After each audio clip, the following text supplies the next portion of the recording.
Okay, we are. Here we are. We are live, and it looks like we're gonna need more light too. Hold on a minute. Closing that window and deleting this thing. Could turn on some more light, and we're gonna call our friend Darin. There you go. How's that looking? Better. A little better? Better. Yeah. All right. So, yeah, we're going to call our friend Darin, who's going to be participating in tonight's debrief because we had a debrief with him Few weeks ago? A monumental debrief, like a week and a half ago or something like that. You guys, we missed a debrief with you last week because I think we just had a lot of stuff happen at work and we weren't going to talk about it online. Steve Knight. Hey, Steve Knight. Good morning, 4 a.m. here. Are you in Hong Kong? Where are you at, Steve Knight? All right, let's get Darin on the line too. Because we thought it would be fun to play with Darin tonight. Because we've been stalling out on some of these. Like I was trying to come up with topics for tonight. What are we going to talk about exactly? You know, I got a couple of little ideas, but I don't know how far it'll take us. But Darin will take us far. It's our free therapist of the evening. Where's Darin? Here we go. Darin Stevens from Bewitched.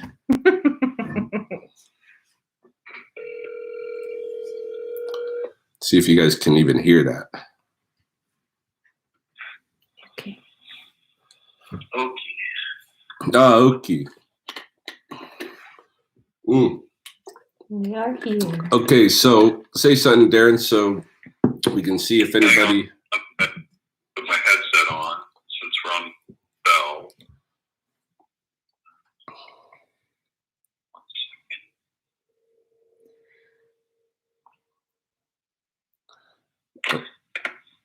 I want to do a test with you guys online and make sure you guys can even hear Darin. Sure. Yeah. Testing. 1, 2, 3. Anybody hear him? Mr. Steve Knight from the UK, can you hear him? Yes. Oh yes. Testing 1. We have an affirmative from Ryan Baker. Cool. Right on. I'm gonna go to the channel here. We got just about ourselves. Oh,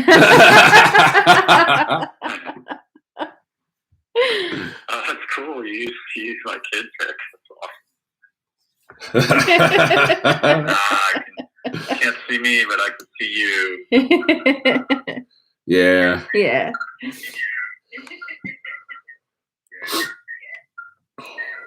Uh-oh, we get an echo from you, though. Yeah, we do. Yeah. Ooh. Yeah. Let's see here. What do we do about that? Do you guys want to try calling me on my 415 number? Let me see. What do I got here? Make sure I've got your other number here. Hold on. We might be getting echo. Yeah, I've got your 415 number if you want me to call that instead. If you think that'll help. But let's think about the echo for a second. So I think we could hear it in playback from whatever's on your end. Yeah. Like if you were watching your YouTube, we could hear ourselves, but we're not hearing it right now. We were hearing it before. Test. Yeah, we don't hear it now. Okay, cool. Yeah, that's what was happening. Yeah. Okay, we should be good then. Hey, Kelly Moran from Utah. Hi. And hello, Zelda Sharp. Zelda. And we're both pretty good.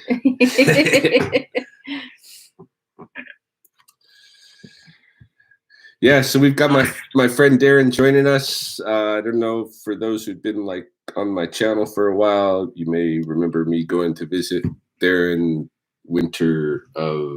December of 2019. No, was it just this past? No, Christmas before. Yeah. So Yeah, it was December 2018, Was it? was it?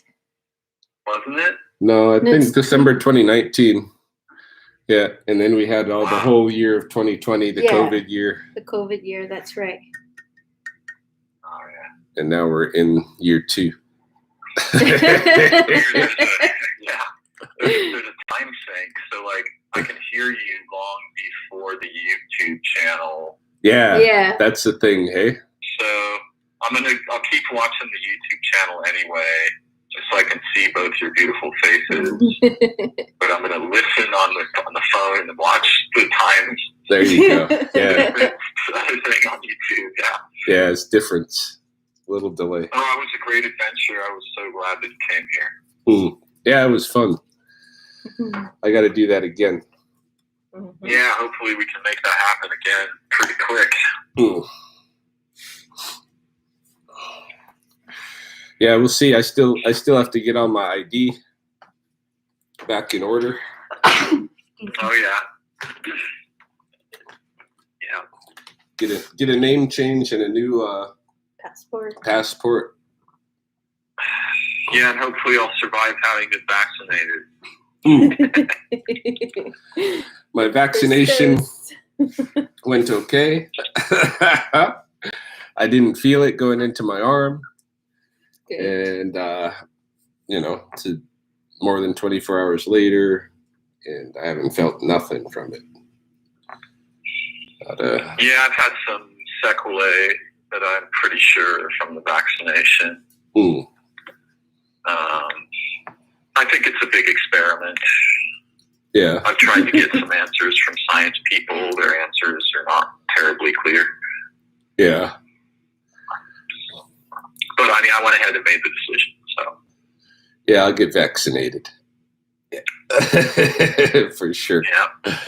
My arm's still sore. My shoulder's still sore. 4 days later, got headache on that side. And what else? Some digestive problems at night that are a little unusual. Other than that, mostly okay. Yeah, no, I don't notice nothing.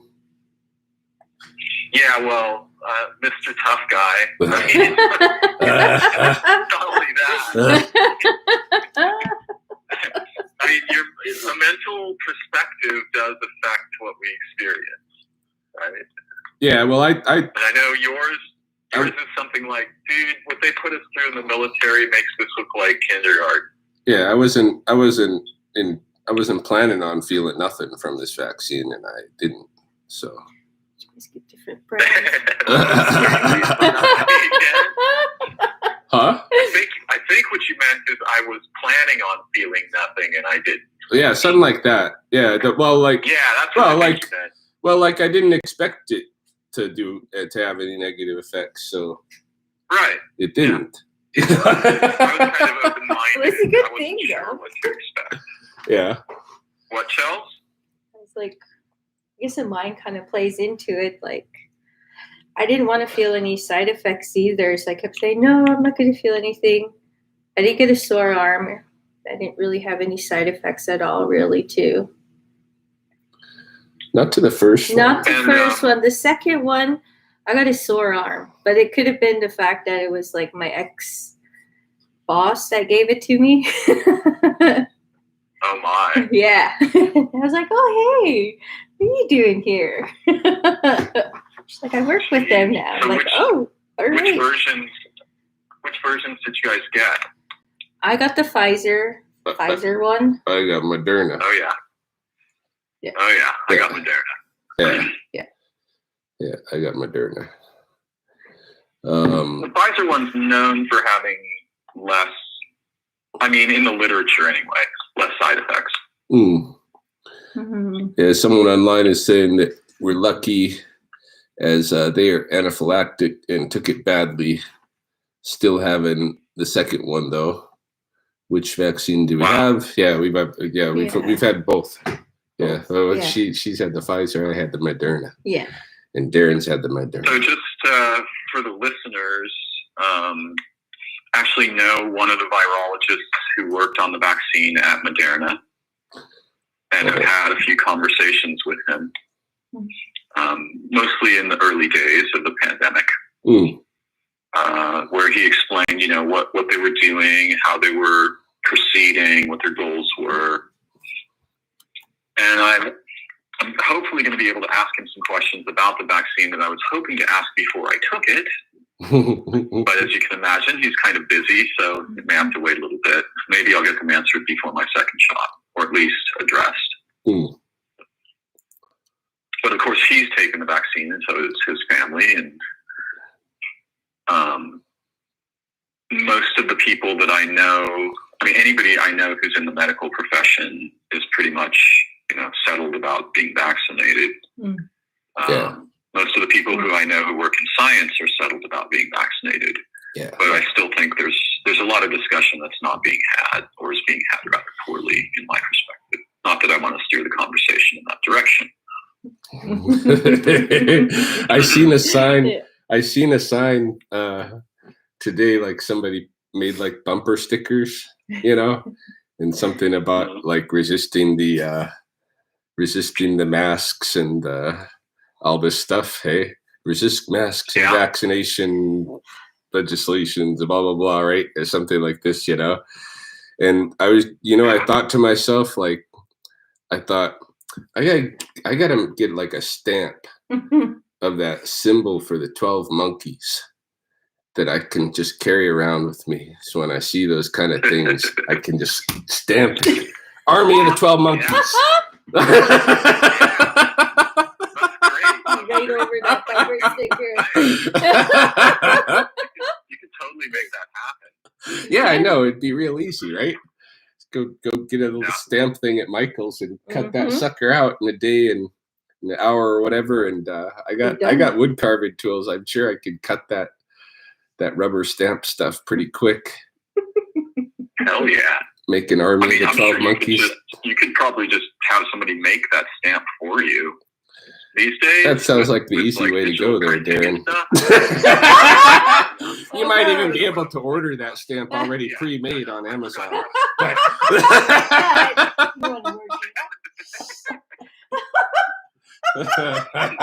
Yeah, sure. Take me the easy route.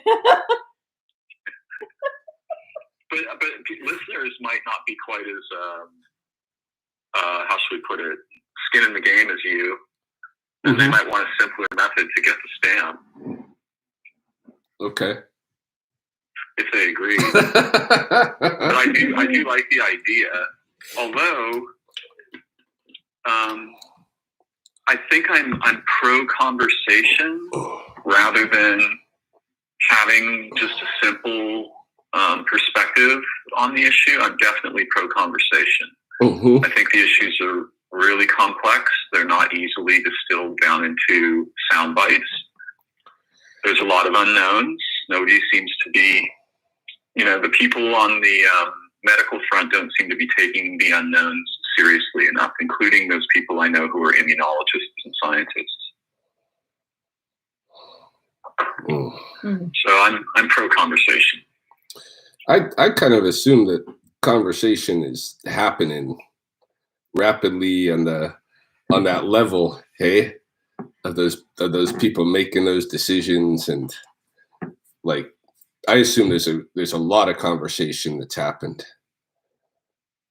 There is a lot of conversation in the kind of academic and scientific and medical communities, for sure. There's no doubt about that. However, I think it's difficult for medical professionals to see the broad view, right? Because it got polarized very quickly, right? It quickly polarized into the camp that was saying, look, we need to take these measures to help everyone survive. And the camp who was saying, this is an authoritarian gambit, resist it. Yeah. Not too many of the people on the second side have good arguments, but I wouldn't dismiss that branch of concern just because a lot of the flag bearers are relatively ignorant. Mm. I'm glad I got the vaccine and that it was available for me to get, and the conversation wasn't lingering. Yeah, I get it. Yeah. Now, I was too, prior to about a week and a half ago when I started looking into some of the questions more deeply. I was totally glad. I was like, wow, this is great. I get to have the vaccine. I get to have the vaccine made by a guy I know. Yeah. Yeah. Right. But now I'm a little more confused. I could say why if it's interesting, but I'll remain silent until after. Well, I was wondering a little bit, like, you know, what is the big concern? Well, see, this is the problem. In the world we live in, expert testimony and opinion, research, and so on can be excerpted because of how media works now, right? And even what I say here, if I say anything, I run all kinds of risks. For example, if I present my concerns and there's an audience, some of those people will already have really serious concerns, and my concerns will, you know, inflate their existing concerns, which I don't want to do, right? On the other hand, it really looks like a fairly reckless, huge experiment to me. And I'll say one simple thing about why that is. And it's really simple. Science captures statistics. Statistics capture a relatively narrow band of how actual individual bodies and families and communities exist. The statistics don't tell us the whole story, and every single body is unique. So that's one concern I have.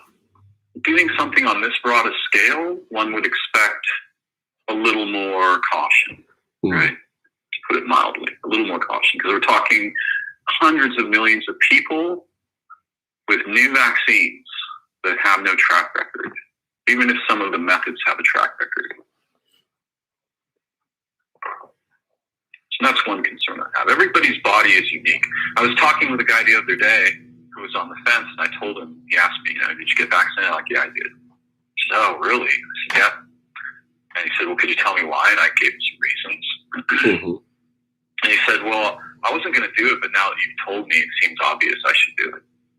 And I said to him, no, do not make a decision. I don't make decisions for you. Right? You have to think this through for yourself. It is an important decision. It's worthy of consideration, right? I think. So I didn't tell him to not get it. I just said, look, you really, you know, get as informed as you can get. Think about it carefully. See how you feel. And, you know, make your own decision. But even that's a radical proposition these days.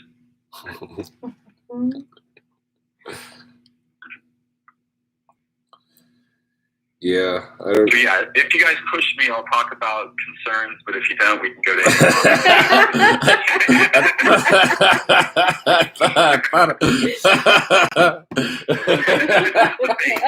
I thought we were gonna get him. I thought that was it. I was like, okay. But yeah, let's. We're not here to. I don't know exactly why we're here, but why? Well, that's true. We're not exactly here to talk about that. We're just here to debrief, and we had so much fun debriefing with you the other week. Yeah. We thought we'd bring you in on it tonight on our live version, which we often we get into and we stagnate because we're, you know, it's different than just talking to each other, you know. Yeah. What an honor. Honestly, from my heart, really. So happy to be here with you both. No. Anytime we have together, so happy. Yeah. Yeah.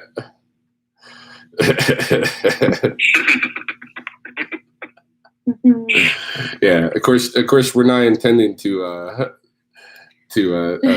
you know, lay everything out like we did. I think the last time we just kind of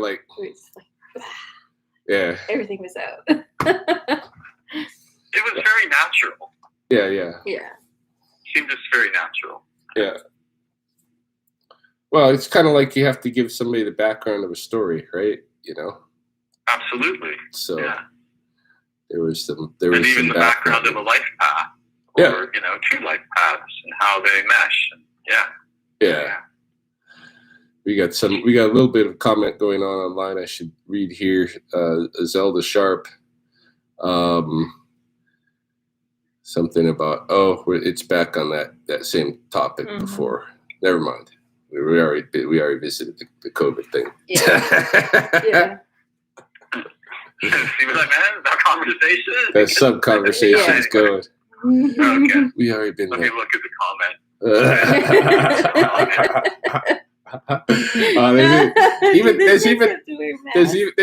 There's even a little like snide. Do the snakes have to wear masks? You know, but you know what? I've had the tiniest fraction of the number of small mammal like skunk and raccoon calls this year. That's the smallest fraction of what I typically have, and I gotta wonder whether or not they've had COVID. To tell you the truth. Well, look, I mean, one thing we need to be aware of is that while we're all focused on one pathogen, all kinds of other things are going on that no one's paying any attention to. Right? The humans can easily get one thing focused.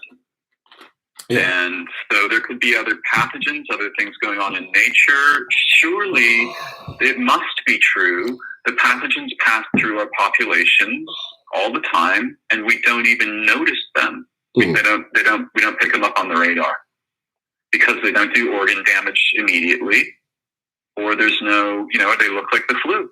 Right. We don't autopsy people when they go in for an exam, right? Like, we just try to figure out according to the algorithm which of the known bugs might be going on. But there's and then it's just the regular stuff that happens. Like, there are outbreaks in nature of various pathogens that we don't learn about till, a little ways down the road. Yeah. I don't know if COVID's killing animals, though. It's just not clear to me. I don't know, but I just find it weird the small number of calls that I'm getting, especially for skunks. Skunks, by this time of year, I'm typically getting so many calls. And I've had I have maybe, not even a handful of traps out there. Normally I can't even keep up. I'm ordering extra traps just to keep up with the, with the demand. So looks like there is a little bit of data on skunks. There's a study that's examined the coronavirus infection rate in raccoons and skunks. Really? Yeah. Forestry, veterinary medicine. These people inoculated them with coronavirus. Nice. I'd love to know how that process went. I mean, that just sounds insane. Think about that. Are you telling me people have vials of coronavirus that they can just squirt into things? Really? No, that doesn't sound good to me at all. Okay, by the end of the 8-week study, raccoons did not show any signs of infection, nor did they shed virus during the experiment. On the other hand, 2 of the inoculated skunks did become infected and were actively shedding virus, but they never developed clinical disease. And the amount of shed virus was too low to infect the virus-free skunks placed in direct contact with them. What? It doesn't say how many animals were involved. I'd like to know the size of the study. Yeah.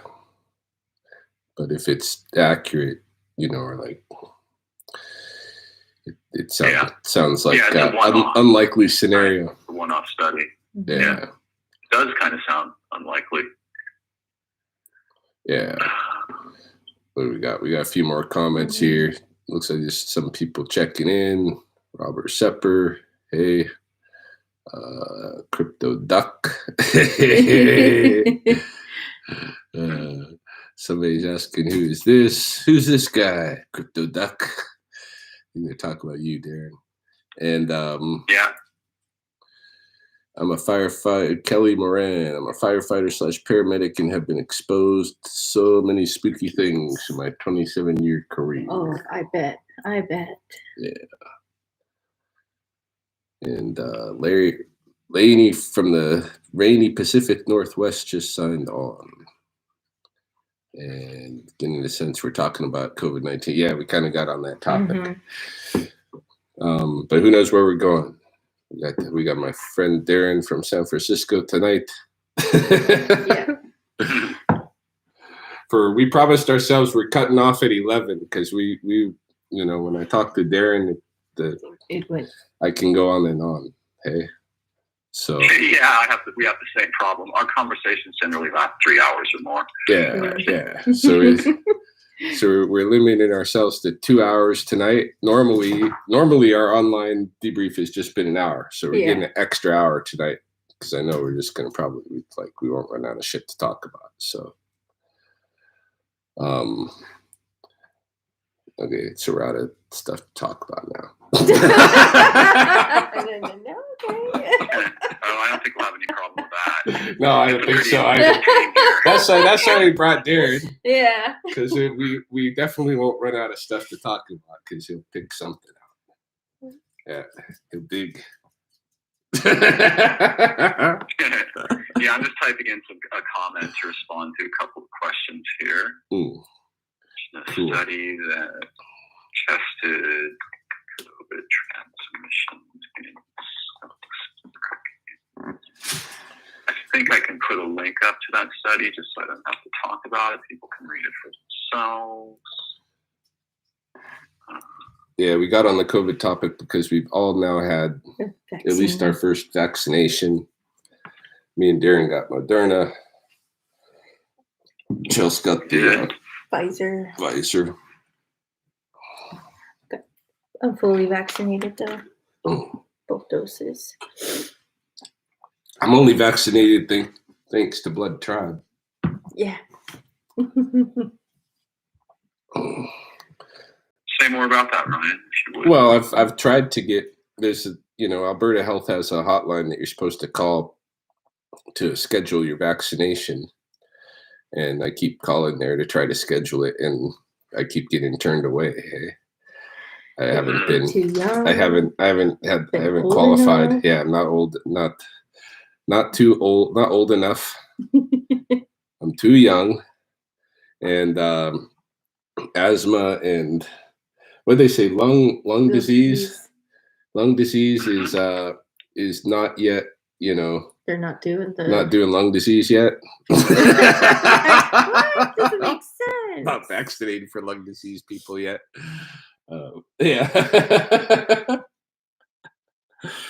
So you got some special privs as part of being part of the Blood Tribe people, yeah? Well, they just were having an open vaccination for Blood Tribe members, and I just walked in and got vaccinated, and they didn't turn me away, so Nice. I was happy. Yeah. Is that a government thing? Well, it's all government. It's all still part of Health Canada. It's all one system, but Blood Tribe has been just getting as many members vaccinated as they can. Yeah. Well, right now they're at the age of 16 and up to get it because they're not doing any younger yet. But anyone 16 and up can get it under reserve now. So there's so this open clinic this past weekend, it was for that age group. Anybody 16 and older can get it, go and get it. So if you're from the Blood Tribe, go and get it. They're giving the Moderna out for 16 and over. They still doing it? Yeah. Every day or what? You book your appointment online. You go to their website. You fill out their criteria. You send it. They'll give you a confirmation of the appointment time, and you go and you get it done. Oh, and if you can't make it, then they say, please call and let them know, because then they can put someone else in that slot. That's good.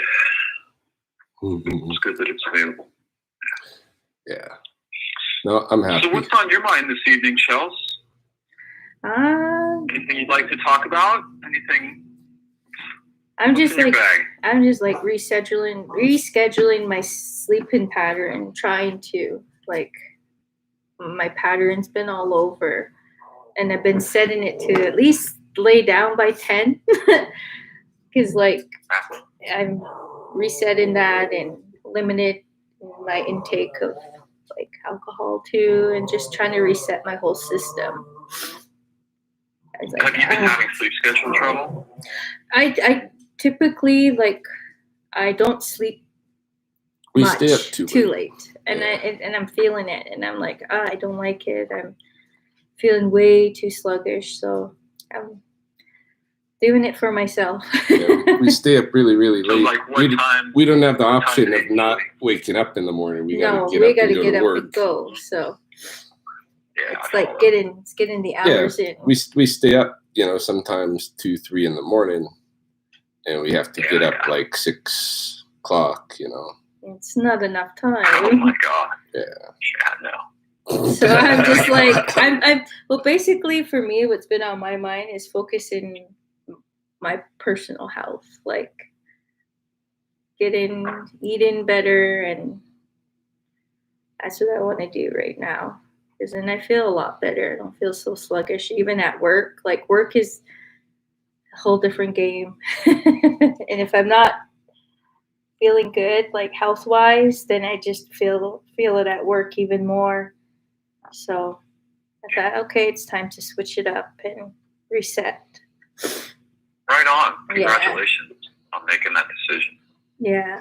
I think it's important to set intent in a storm, right? You have to decide like, well, what direction do I really want to travel in? It helps everything else. It does. And like even just like since Saturday, I've been going to bed, like got home Saturday, went to bed probably about 9:30. Yeah, pretty early Saturday.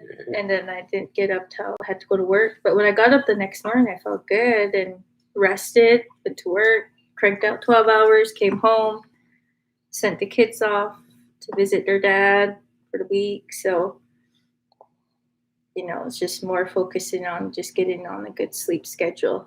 I was like, I should just go on my kids' sleep schedule. At 8:30. Be in bed by 8:30 p.m. Get up early. Like a dream come true. My sleep is wildly disrupted, and I've been trying to fix it too. But, just so the audience knows, right? She's talking about going to do a 12-hour shift with 3 hours of sleep.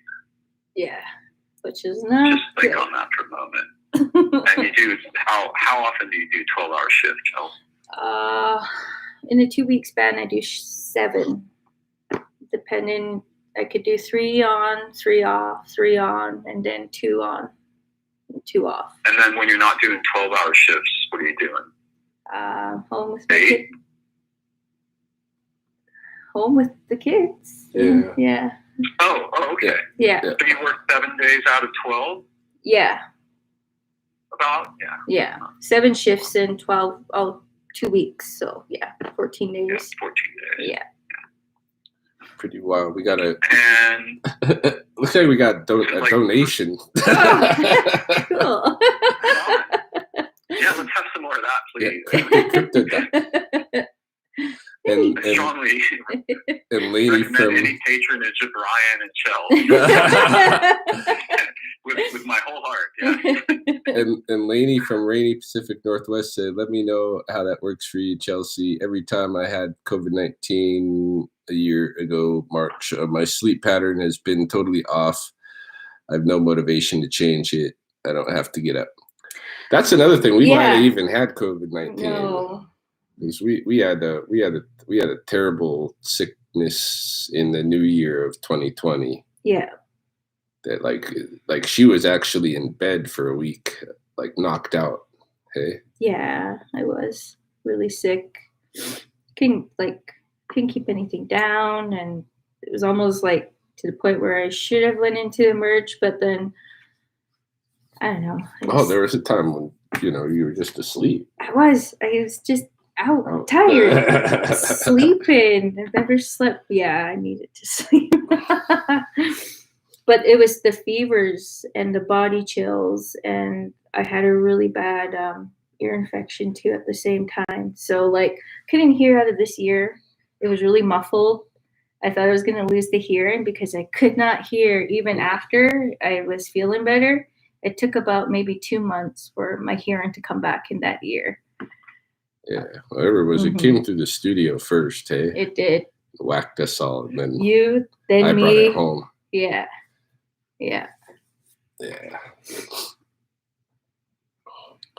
Anyway. There's sickness stories.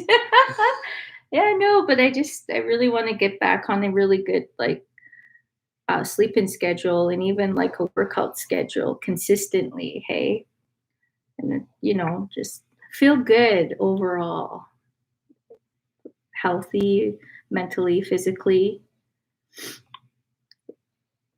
Because, the stresses of every day, it's a lot.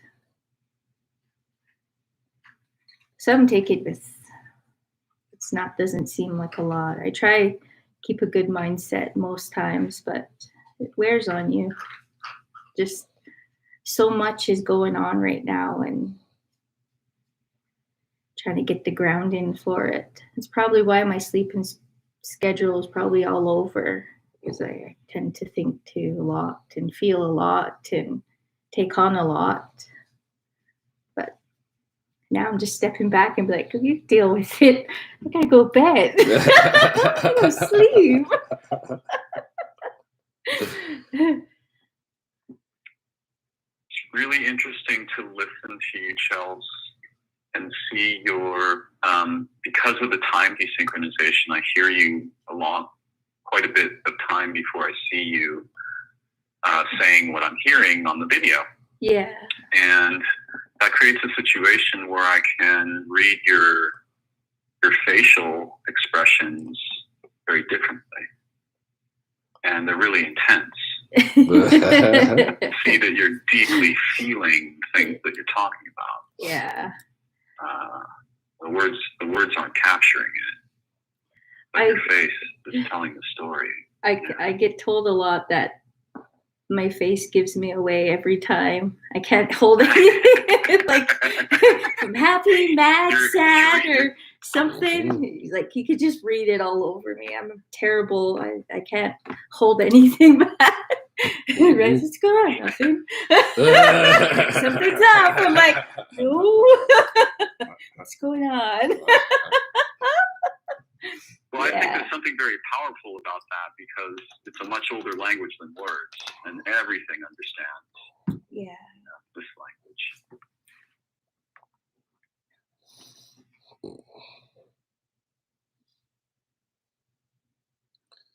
Yeah.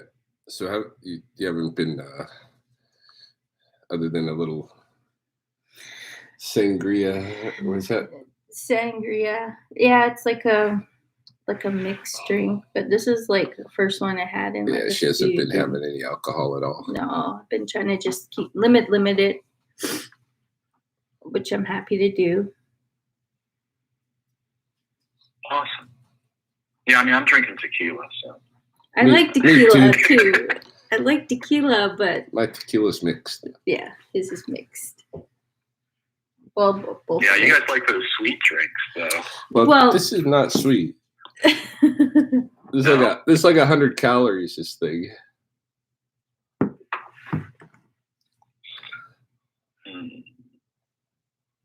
Yeah. Well, what are you drinking?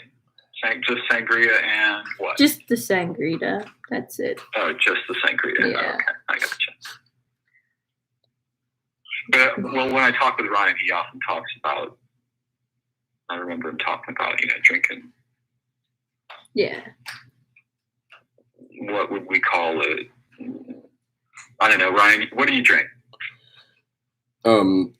Mostly like these mixed drinks, basically like cocktails in a can, basically. Yeah. I'll drink. You get pods, right? I'll drink margaritas, or I'll drink like grapefruit juice with vodka, or seltzer water with vodka, Yeah. I like I like red wine, like I do, but then I went away from it for a bit and went to the mixed drinks with him, and then I'm like, nah, I'm gonna slow down everything now.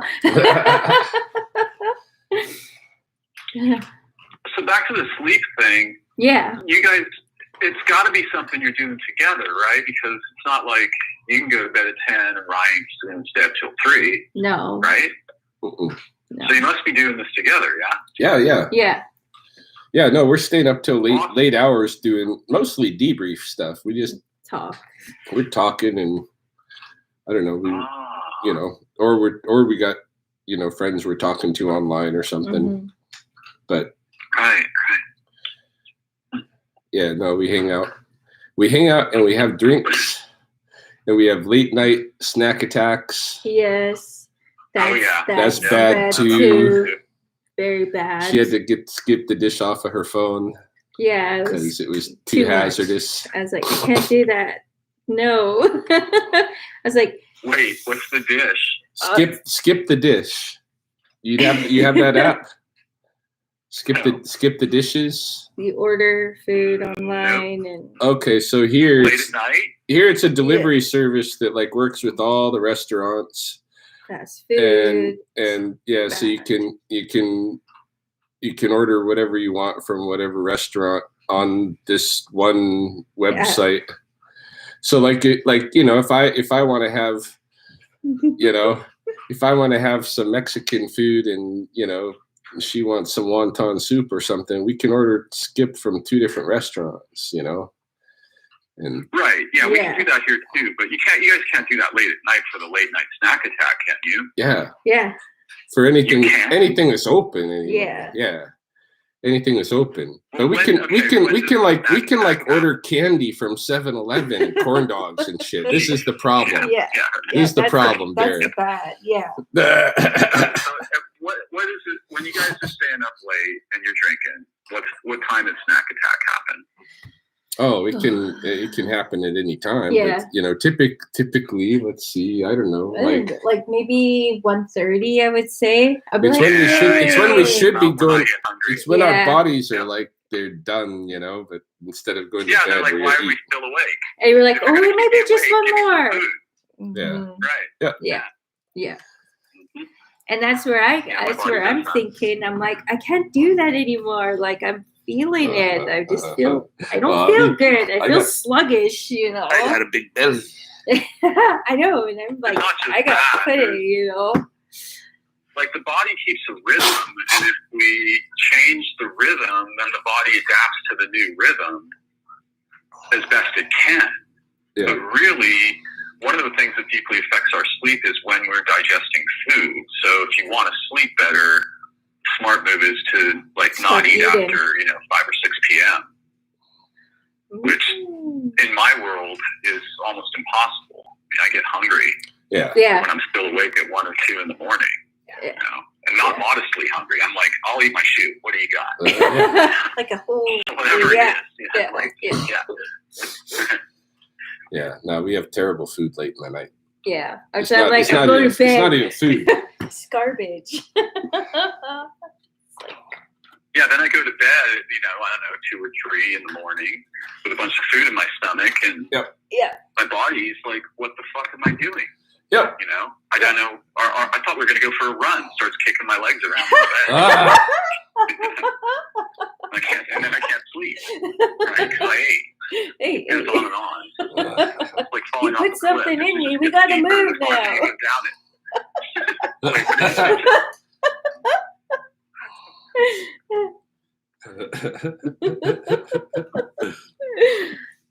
Well, we often get a little bit of exercise before we go to bed. Just a little bit. So I understand. Yeah. I got that impression you guys might work up a sweat here and there.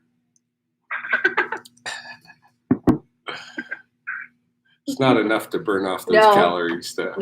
No, maybe not. Yeah.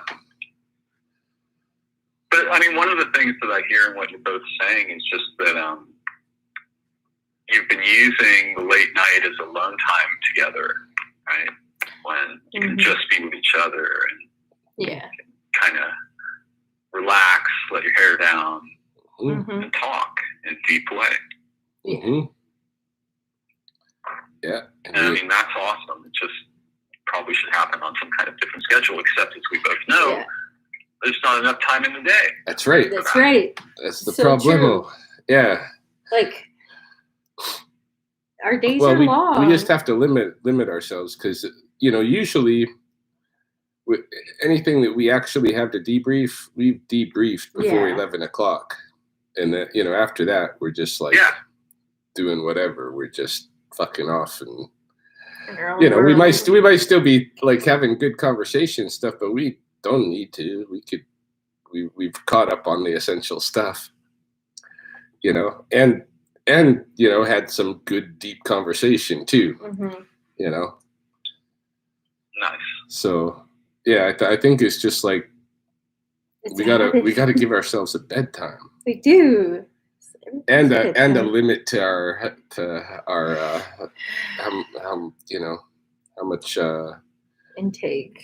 Yeah, so much of the stuff we put in our bodies to relax. Yeah.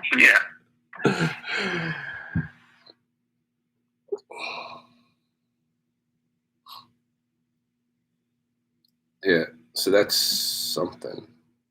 All right, so what's on the debrief list for today? There must be some things. I don't know. Get them on the table, folks. I don't know. What's on the debrief list? Oh, I went to, I got a few books today. I bought 2 poetry books. I bought a hard copy of the book that we're both reading, our audiobook. That's wicked good. It's really good. I really enjoyed that book. And then I bought a journal. Yeah, which you'll need to go. Wow. So what were the poetry books, if I may ask? It's called Grief and Loss and Love and Sex. And then I got another one. It's called Pillow Conversations. It's a theme there. Yeah. It's like a really deep theme, an array of themes. But it's like these little, like, I love like these poetries where there's like, it's really intense, but there's not a whole lot of words to them, but just the wording and how they lay it out, it's like they get their point there really bang on, and it's like, whoa, and it just leaves you to think in that thought, and you're like processing it, and you're like, wow, this is like really beautifully said, and you didn't really need that much words to say it. I find that really, really beautiful and really nice. There's so much in what you just said there. Too many words, not enough meaning in most of the stuff we encounter. And it's just a thin book. Like I got that's probably maybe less, maybe 100 pages maybe. But I have like a whole collection of these poetry books that I have that are like that. Like there's just these little like segments, and I have lots of them, and I could sit and read them. Like if I just turn off everything and just grab one of them, I could sit and read them and go through so much. But at the same time, I really want to just think on that one and absorb it and think and be like, wow. And then move on to another one and look and examine it and read it. Because the words that they put, they're like, whoa, that's neat. There's this one I read. I gotta grab it. I'll show you. Great. That's exactly what I was hoping you were going to do. Perfect. Yes. That's awesome. Okay. So the one that I said that I got is this one. The Grief and Loss and Love and Sex. I don't know much about the author, but I like the title, so I just grabbed it. And then I got... Now, did you page through it before you bought it? I liked the title, and then when I opened it and I was looking at... I seen this one that it said... I read this one. You And should I see was these like- pages. Look at show them the pages. Show them what we're dealing with. See, Look at this minimalism here. I love it. No, I can already see from the cover, but yeah, let's see inside. And then like, this is what I like. This one, it says, this one right here. It says, proof of my existence is not conditional upon your acknowledgement of me. I am here whether you see me or not. I am element. I was like, hey, I like that. So I grabbed it. Yeah. And then, like, I just started looking at that. And then I got this one. It's called Pillow Thoughts. It's the third one of it. It's called Mending the Mind. And then, same thing. They're just like little poetry. Show readings. them. See? It's a lot of paper for that. Yeah, I know. Right. I know. Dude, I know. Yeah, it But could have been like a 20th of that size. Right? it could be like a pocketbook, right? Like something minimum, small. But I like books. I like, particularly small poetry books. That's awesome. Oh yeah. I mean, I'm a poet. I write poems. You know, they're short. Some of them are very short. Some of them need a few pages. But Yeah. I mean, one of the things that is wonderful about you getting the poetry books is that when you talk about there being minimal language there and yet it being so meaningful, I think part of the reason that it's so resonant is that there's space. Yeah. There's open space for your imagination to fill in what wasn't said. You know? And even to uniquely sense what was said. So that spaciousness is part of what I think makes poetry beautiful. And I think it's nourishing. Yeah. You know, if it sings to you. It's sometimes like the emotional response to, like, the emotional that goes into the writing. It's sometimes I can't think or find the words or think of what I want to say particularly, but then I see it in a poem and it's like so nicely put there, and it's like, if I could say it like this, it has everything I want to say right here and beautifully written.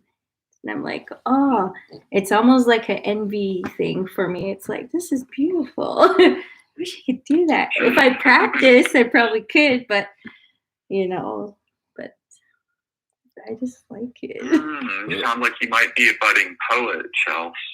Because that's the kind of thing only a poet really feels, right? It's a kind of, it's not exactly jealousy or envy, but it resembles them. You're like, I want to do that. Yeah. I want to say so much with a few words. I don't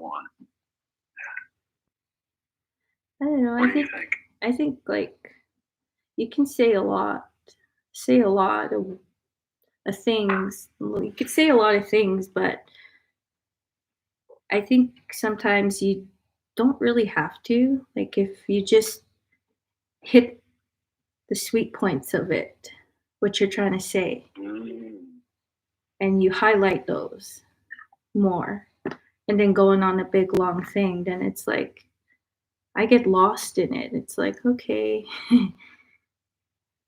But if I really want to say something, it's usually a condensed thing. Or like if I'm trying to work out something and I can't find the right words, I'm like, okay, give me a minute. I don't want to write a big long thing when I could just have this thing here. But in my profession, what I do, I have to write out everything, like in detail. And it's like it's a conflict for me. It's like, can I just like condense it and put it in little? But no, I have to write this big thing, and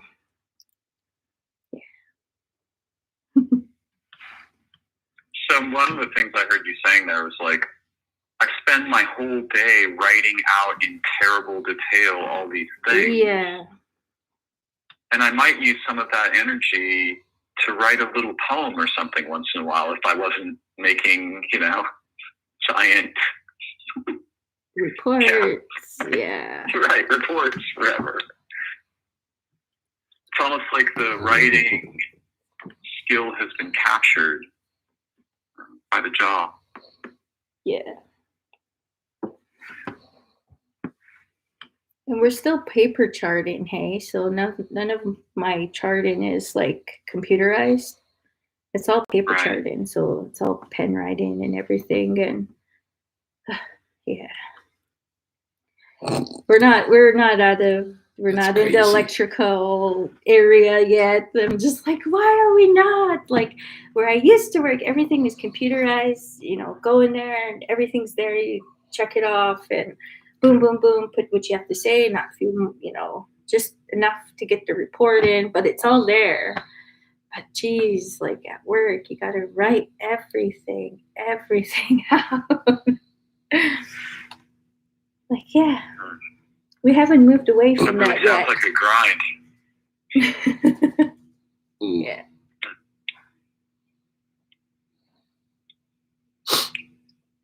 And then you said you bought an audiobook that you and Ryan are both listening to. Is that right? Well, she bought a paperback cover of a book that we've been listening. We both have versions of the audiobook that we've been listening to.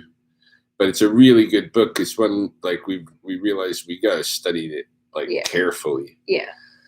And so she bought a paperback copy of it. I love how you guys naturally hide the titles. You'll talk about these books at length, but you don't tell us. So that's what keeps everybody hanging on the edge. What okay, this is all this great stuff, and they haven't taken the book yet. Okay, funny thing was like when I walked into our it's called Chapters, and I walked in there. The guy was standing there. I washed my hands, and he's like, "Oh, how can I help you?" I was like, "All right, I'm just gonna ask." I said, "I am looking for a hard copy of The Ethical Slut," and then he's just like, "Oh, and then all of a sudden, like he just read, and I was like, and he's like, give me a second." So he called, like he had one of the walkie-talkie things attached him, so he called into it to ask. This lady came, then she showed me. We went to one of the kiosk things. She looked it up, and she's like, "Oh, it's not where." Oh, what did he say it was in? I think he said it was in the. Oh, where did he say? I think Humanity, or I forget where he said it was located. But then she's like, "It's not located there. It's actually located in relationships." I was like, "Oh, okay." So I followed her, and I found a book there, and like the audio is good. That's what it should be. It's like really good. But yeah, this book is good, really good. It gives you like so much information. You started to say something, Chels. You started to say the audio is good, but could you complete that sentence for me? It's good, but I need to see a physical. I need to see physical. Like I need to hold it and look at it too. Like I can listen, but I need to see. And there's like exercises to do, but I need to see it and read it and feel it. Yeah. I think that's really important. I agree with you about that. I like your intuition there. Yeah. So it's that's why it's experience to read a physical book than it is to, read it on the screen or have an audio book. Mm-hmm. It's just a different thing. Our bodies and our minds relate with it differently, even though we imagine that because they're both texts, they should be the same. Or it's not. Reading is different from audio, and books are different from the screen. And then I got a notebook to write in because it asks for sweet to write stuff in. So I was like, all right. Do you want to show us your notebook? Do we get to see it? Yeah, it's nice. I really like it.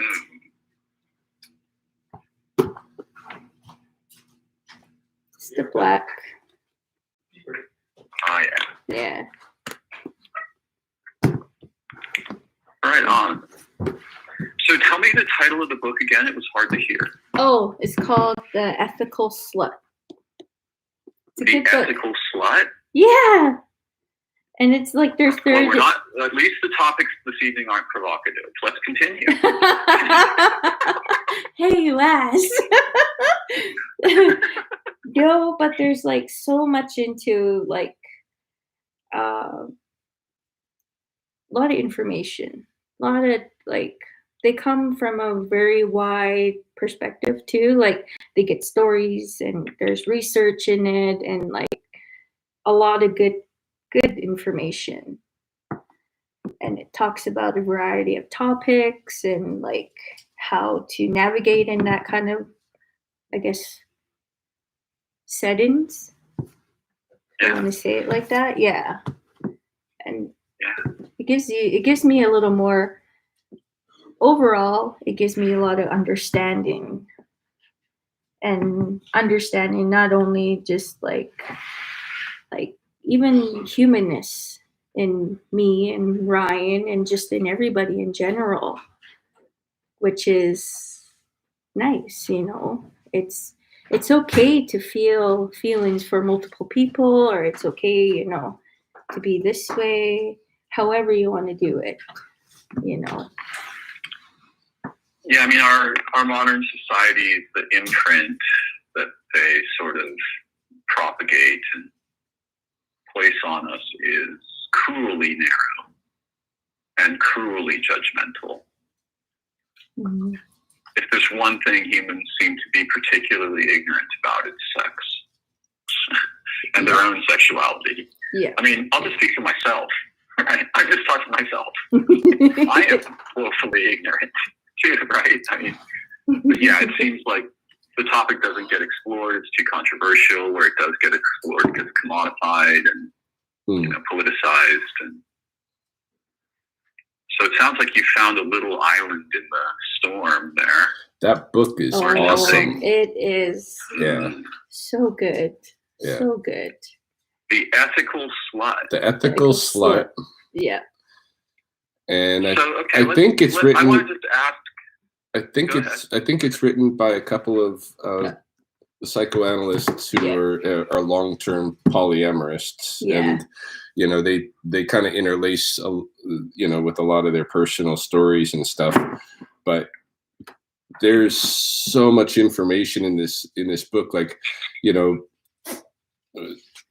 for the time that Chels and I have been kind of exploring polyamory in like a year and a half or whatever. We've run into so much stuff that like this book would have helped us with. Yes. If we had this book. Oh yeah. I'm just saying. If we'd introduced to it beforehand. Yeah.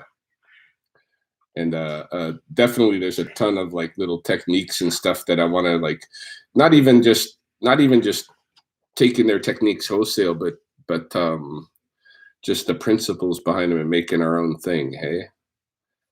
I'll give it a for instance. All right. So like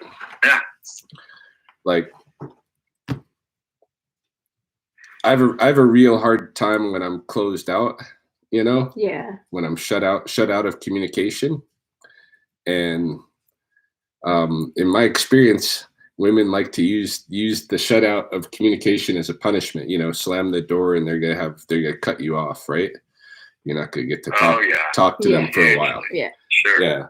So, you know, and that has happened rarely with us. Like we don't fight much at all. Hey, like we don't like fight in terms of just have arguments, not even physical fight, of course, but like we don't have any. We don't. Well, no, actually, you do. I just want to be clear to the viewer. You do physically fight. Well, yeah, but with purpose. Yeah, like it's orchestrated. Yeah. Right, it's orchestrated. Yeah. So that's important. Yeah. No, we have. How many couples get to physically fight? We enjoy our physical fighting. Yeah. Right. I mean, that's a huge thing. Think about it. It's true. It's true. It's fun. Like when you wrestle. The kind of intimacy ordinary couples will never taste. Yeah. Yeah. No, everybody should wrestle that can wrestle with your partner. Yeah, okay, yeah, there we go. There we go. That's crazy not to. Yeah, if you can do it. Yeah. Should wrestle. There's one of the gems of the evening right there.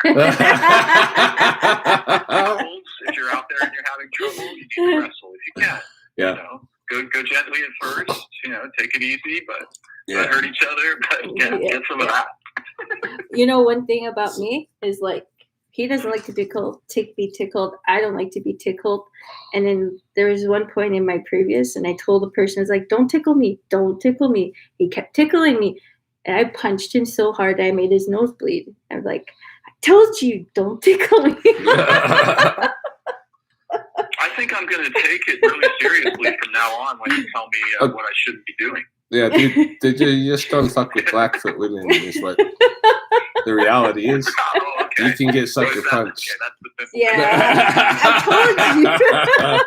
told you. And then I felt so bad, though. But I felt so bad, like, making him bleed that I ended up crying for doing that. I was crying. I was like, I'm so sorry. He's like, why are you crying? I'm the one bleeding. I was like, oh. No, I understand. I mean, I once won a public fight in which the guy never landed a blow on me, and I was bawling my eyes out after the fight, and everybody's like, are you okay? Are you okay? I'm like, yes, I didn't want to hurt him. Me too.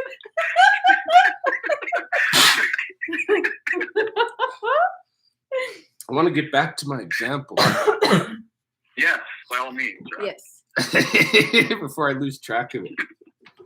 Because they got a lot of good They techniques in do. this book. They do. So me and Chels don't argue a lot, but like not too long ago, so I can't even remember what it was now, but I pissed off. She went in Tinkerbell mode. I said something about a girlfriend or something. I think we have special language for this. Yeah. That sounds serious.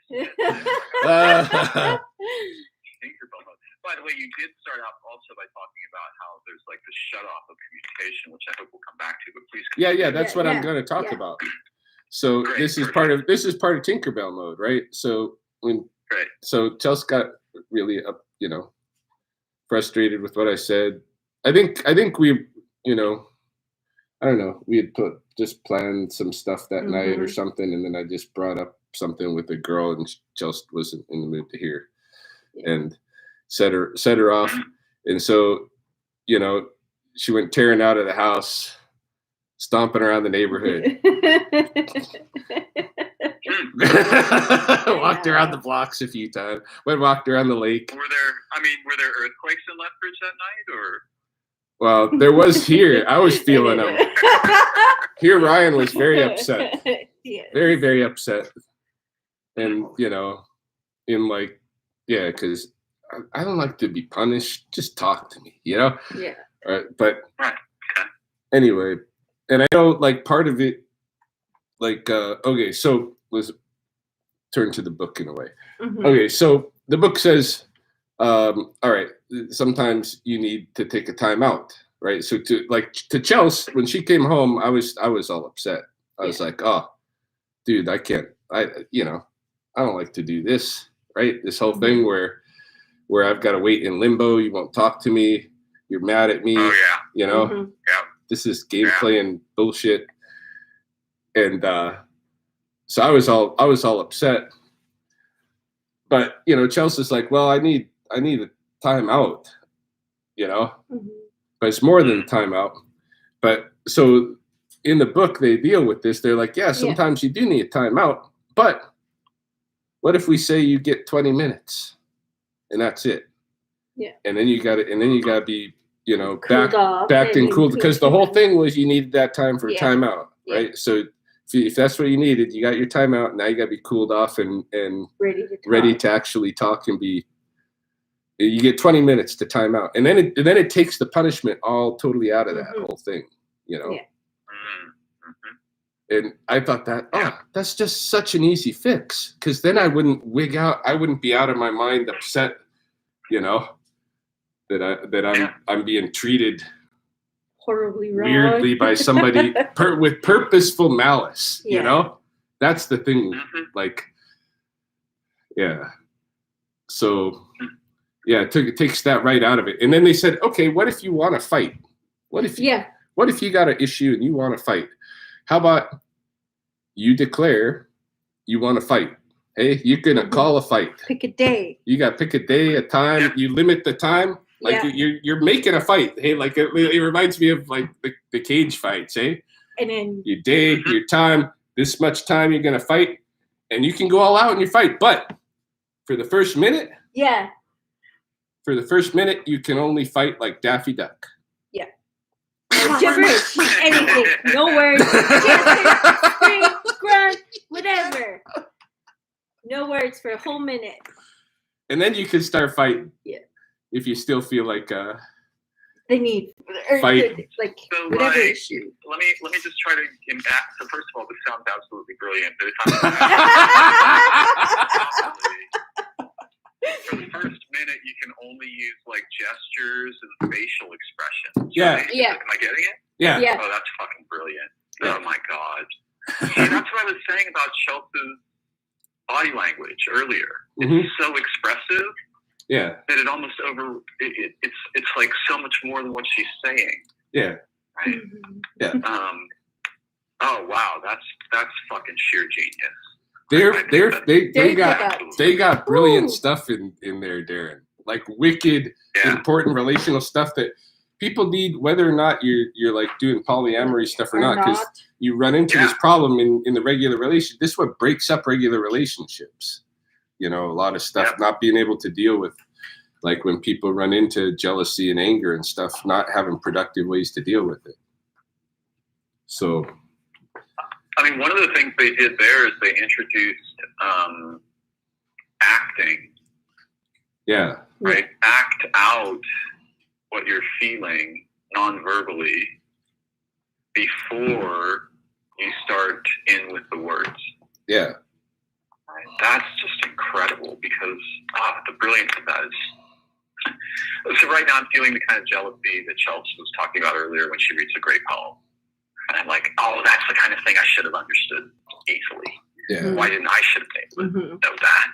Mm-hmm.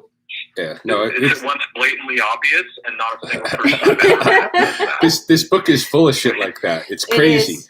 It is. Yeah. Wow. Yeah. It's full of all kinds of really wicked stuff. Yeah.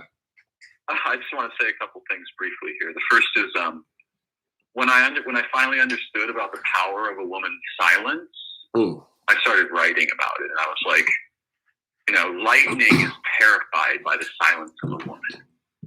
I hate it. Like, it's leverage. No, me too. It's a fucking punishing weapon. Yeah. I know, but I respect it. We have weapons too, right? And so I respect the power of that, like really deeply, because it was impressed upon me in a relationship that you're familiar with, Ryan, that I won't mention here. Yeah. But that's when I finally understood, like, oh my God, the power of a woman's silence. It might be more powerful than any other thing. So I made up this saying, you know, we have this saying, you mess with a bull, you get the horns. But you mess with the whale, you get the tail. Right? It's just going to reflect you off. Right. And then you are gone. You are fucked at that point. And when you've been bounced, you're screwed. And there's like no move available to you at all.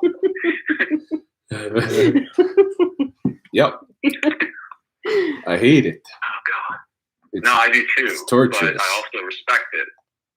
Right. So I wonder what's a polar example of a power that men commonly employ? I don't know, because I don't think I use anything maliciously like that. Well, yes. I mean, I'm willing to agree with you. I know you. Yeah. You don't strike me as that kind of man. In general. Yeah. But Chelsea isn't one to use things maliciously either. But, you know, her womanness got the better of her.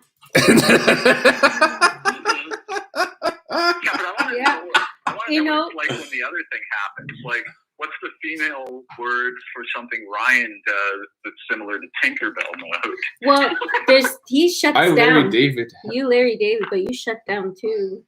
There's been a moment where Larry it's like, David. it's like Larry David, but there's a point where it's like, he can go quiet too. Oh, I've yeah. seen it. Yeah. And then I'm like, oh no, there's something I said. And then I'm like, okay. And then like I don't, and then I'm trying to get it, and I'm like, all right, I just gotta back off, you know. Let it be. Mm. But I've only ever witnessed it really just once. But it was like, oh, And what did I tell? I said something too. I explained it in the midst of it. What did I tell you? It was like,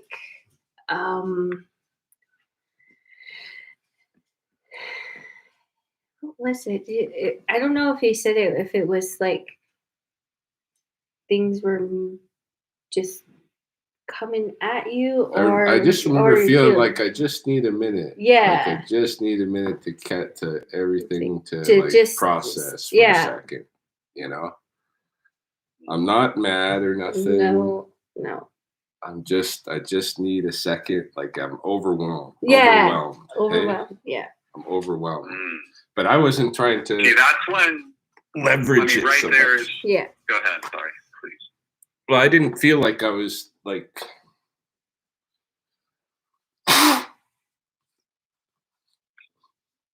And enacting it so much, I was really overwhelmed. Right. Yeah. Mm-hmm. Like I hadn't remembered feeling so overwhelmed before. Yeah. And I can't remember what that was that brought that on that night. I don't know. Oh. Yeah. I kind of remember what it might have been. Well, about the general. Yeah. What was going on at the time. But I think that's when most people, or many people, I should say, collapse into reactivity, right? When they're actually overwhelmed. Yeah. And so the sudden expression of something like rage, right? The guy smashing dishes in the kitchen or whatever the fuck he's doing. Hopefully he's not doing it to anything alive. Or, silence and departure.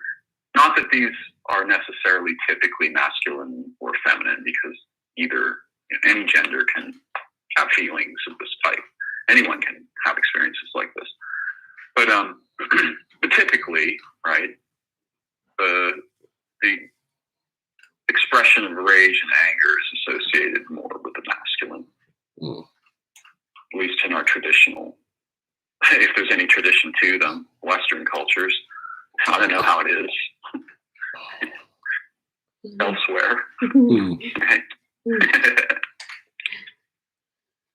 Yeah. Yeah. Well, I know I like just from previous relationship I had, I seen the rage part, like breaking things and being so mad and like not physical with me, but just breaking a table or hitting something. Like I seen that. I mean, that kind of behavior is truly terrifying. It is. It's a kind of abuse, really.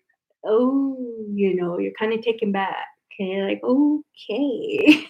And then and for me, it caused me to be even more kind of like, I've got put in scare mode. Like, oh my God, like. So like, there's an implication there, right? If somebody, doesn't matter whether they're a man or a woman, but actually that's not true. It does matter. Mm-hmm. Men and women are in the world generally in different ways unique to the person and unique to their gender, however their gender is expressed. But if a man starts busting up shit in the kitchen, there's an implication there. There's a message in that. The message is, this, you're next, right? Yeah. I'm just doing this to this stuff because I want to do it to you. Yeah. Yeah. Right. See, that's the hidden violence. Well, it's not totally hidden, but it's the hidden personal violence in that kind of behavior, and it's very childish. What I was saying is like, I can understand if someone has a moment where they're so overwhelmed but they just do something extremely overwrought, right? Like maybe, I don't know, I don't want to give an example even, break something. Right? Yeah. I can understand that. But then if it goes on into like a 20-minute tantrum of destroying a room or something like that, that's a different thing. Yeah. Yeah. Well, I had become some sort of habit.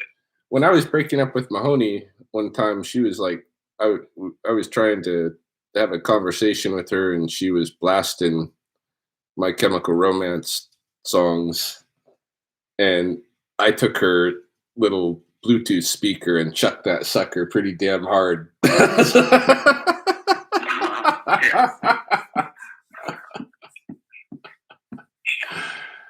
Yeah, I had one of those but you things. Didn't go on a rampage. No. Right. And I wasn't threatening violence to her. I was mad at the loud thing interrupting us, you know? Yeah. Yeah. But, but she took it as a threat of violence, you know? That was another sign of my abusive, how abusive I was. I mean, if somebody's inclined to interpret things in that way, they'll interpret everything in that way. Yeah. But I think there's a difference between a momentary mean expression of anger or rage and some kind of very toxic, childish tantrum habit. Yeah. That is abusive, you know? Yeah. So what's going on with the dogs? Susie just pesters Polly all day. Susie's his daughter, and she's constantly biting him in the face, like messing with him all day long. She's still got some of the puppy spunk in her. She does. Oh yeah. That's good. It'll keep him alive. Exactly. Yeah. Keep him young. Keep him stimulated. Yeah. Mm-hmm. Mr. Poe. Give him a reason for living and some adventure too. Exactly. She's like, oh yeah, you're not getting any. Yeah. I got a little for you, Pa. Yeah, Mr. Poe. Yeah. So we're studying that book. Yeah. We're probably will talk more about that in future, like when we start learning more we start practicing some of their stuff, you know. Yeah, it sounds totally amazing, but a question's been burning in my mind since you first told me the title of this book. Okay. And so I'd like to ask you each separately, but if I may, I'll ask. Well, we'll go with the old pattern here. I guess I'll ask Ryan first. What does the word slut mean to you, Ryan? Slut is someone sexually promiscuous. You know, it would be a female, mostly. You know, growing up, slut was a female who was easy. And was there a similar word for guys? You just like say a male slut or whatever, you know. No, I don't think you would, Ryan. Yeah, I don't know what you'd say. I don't think there was a word for guys. Yeah, probably not. I'm a little older than you, but I've never heard a derogatory word about men who are sexually. I've heard men called sluts, and I've heard men called hoes, and all the same things that are actually, you know, associated with women. But they're, you know, the words are definitely cognitively more associated with women. Mm-hmm. Yeah. I mean, you brought it up. I think in my lifetime, and you know, I'm a little older than you. Yeah. Things were weirder when not that much. You know, different when I was younger. No, not that much. What, like 8 years or something? Okay. But yeah, I never heard any man. I mean, except in maybe gay culture. You know, I live in San Francisco. Other than that, I never heard a man referred to as a slut. But I often heard women referred to as sluts, and it was used both as an insult with some women and as a declaration of identity with others. Mm. Yeah, well, these definitely had a totally derogatory connotation right? There was no good connotation to it. Yeah, these are two female authors who are basically, you know, one of them had a really bad abusive marriage, and you know was called down as a slut, you know, by her husband, and decided to just own it, you know, and say, okay, well, you know, yeah, what's wrong with being a slut? Right. Yeah. What if I am? Yeah. Yeah. You know. Okay. Yeah. Okay, so just because I want to hear from both of you on this, what does the word slut mean to you, Chels? Probably, I know as a girl growing up or as a woman growing up, it wasn't same thing. It was being easy. It was someone I didn't want to be, basically, growing up. You know, I didn't want to be a slut. I had that whole thing of, you're going to grow up and you're going to have like the monogamy mindset, having the one person. And then, but yeah, a slut to me was a girl that was easy, had a lot of different partners, very sexual, promiscuous, not a good girl. Yeah, that was my ideal of So it. let me just ask, was there any positive connotation to this word for you, Chels? Ever? Not till I got association, a positive association? Well, when I started getting older and looking at different things and seeing, like, I read a book probably in high school and it kind of dove into sexuality. And I remember reading this one thing and it was talking about how this one girl was called a slut, but she was like this really nice girl. She was very, she was a good girl though. Like she did a lot of things, but she wasn't really a slut. She just flirted a lot. She had a lot of people she flirted with, but because she was really flirty, they called her a slut. And I'm like, it doesn't make sense. And that's really interesting that you said this. Please continue. I don't want to interrupt. I'm on fire for a second. No, but yeah, that was just what I thought. And then when I started understanding more about it, then I was like, it's not such a bad thing, you know.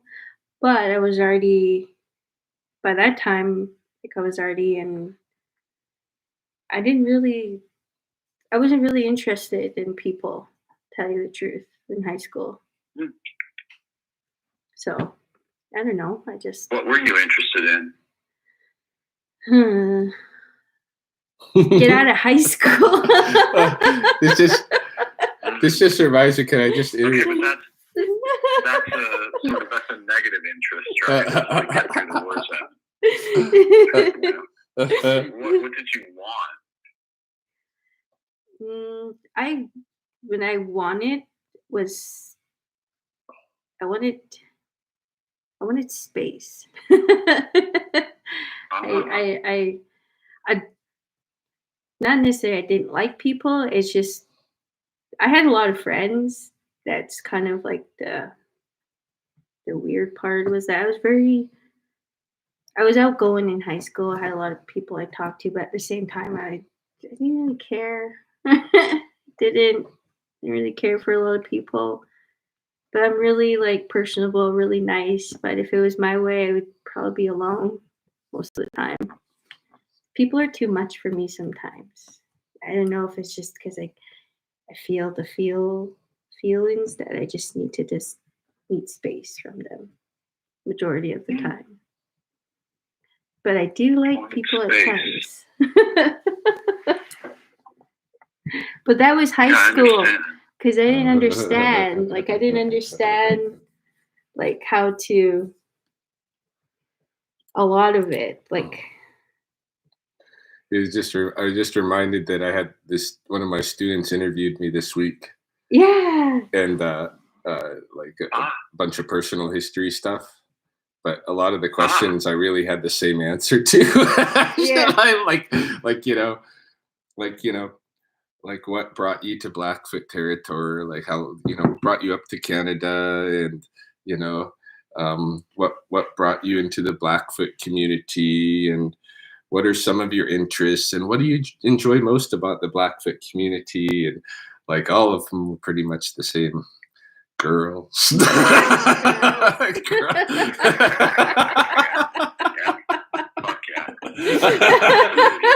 Girls probably up here.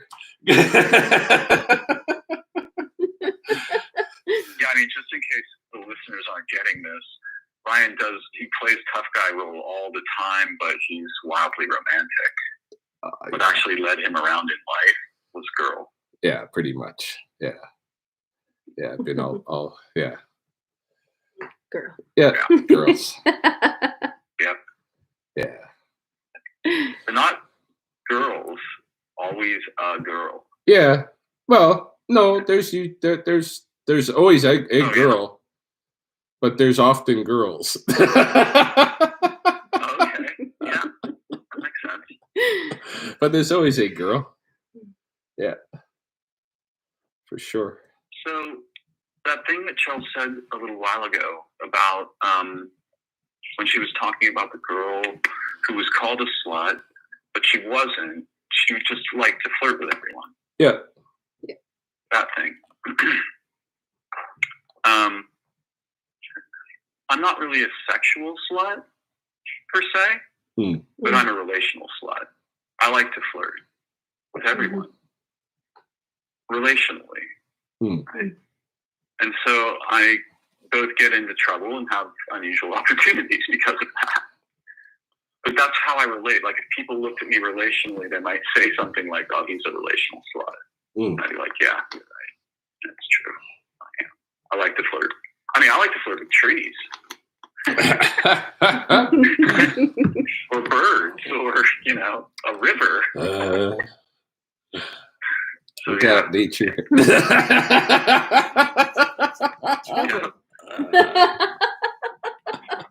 when it starts flirting back, that's Darin's coming for you. As we all know.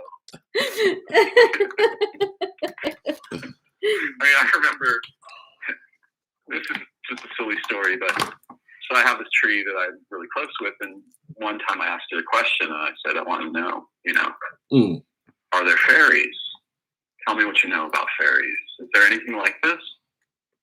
And for the next week and a half, as I walked on my normal walks, gay men were hitting on me every day.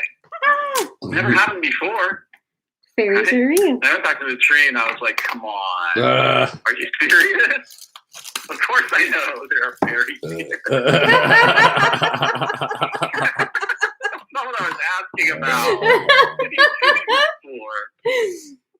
And then I realized, like, maybe my tree has a sense of humor. You never know.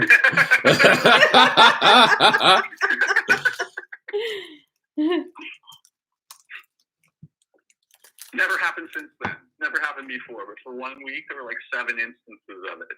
Yeah. And really blatant. Like, guy drive up next to me and go like, "Hey man, got a light?"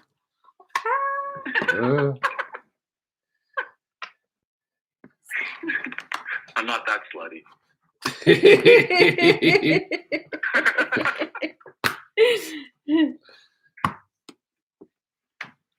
But yeah, the word's really weird. The word it has the slut thing. Yeah, I actually don't like it. That I don't like the language of it.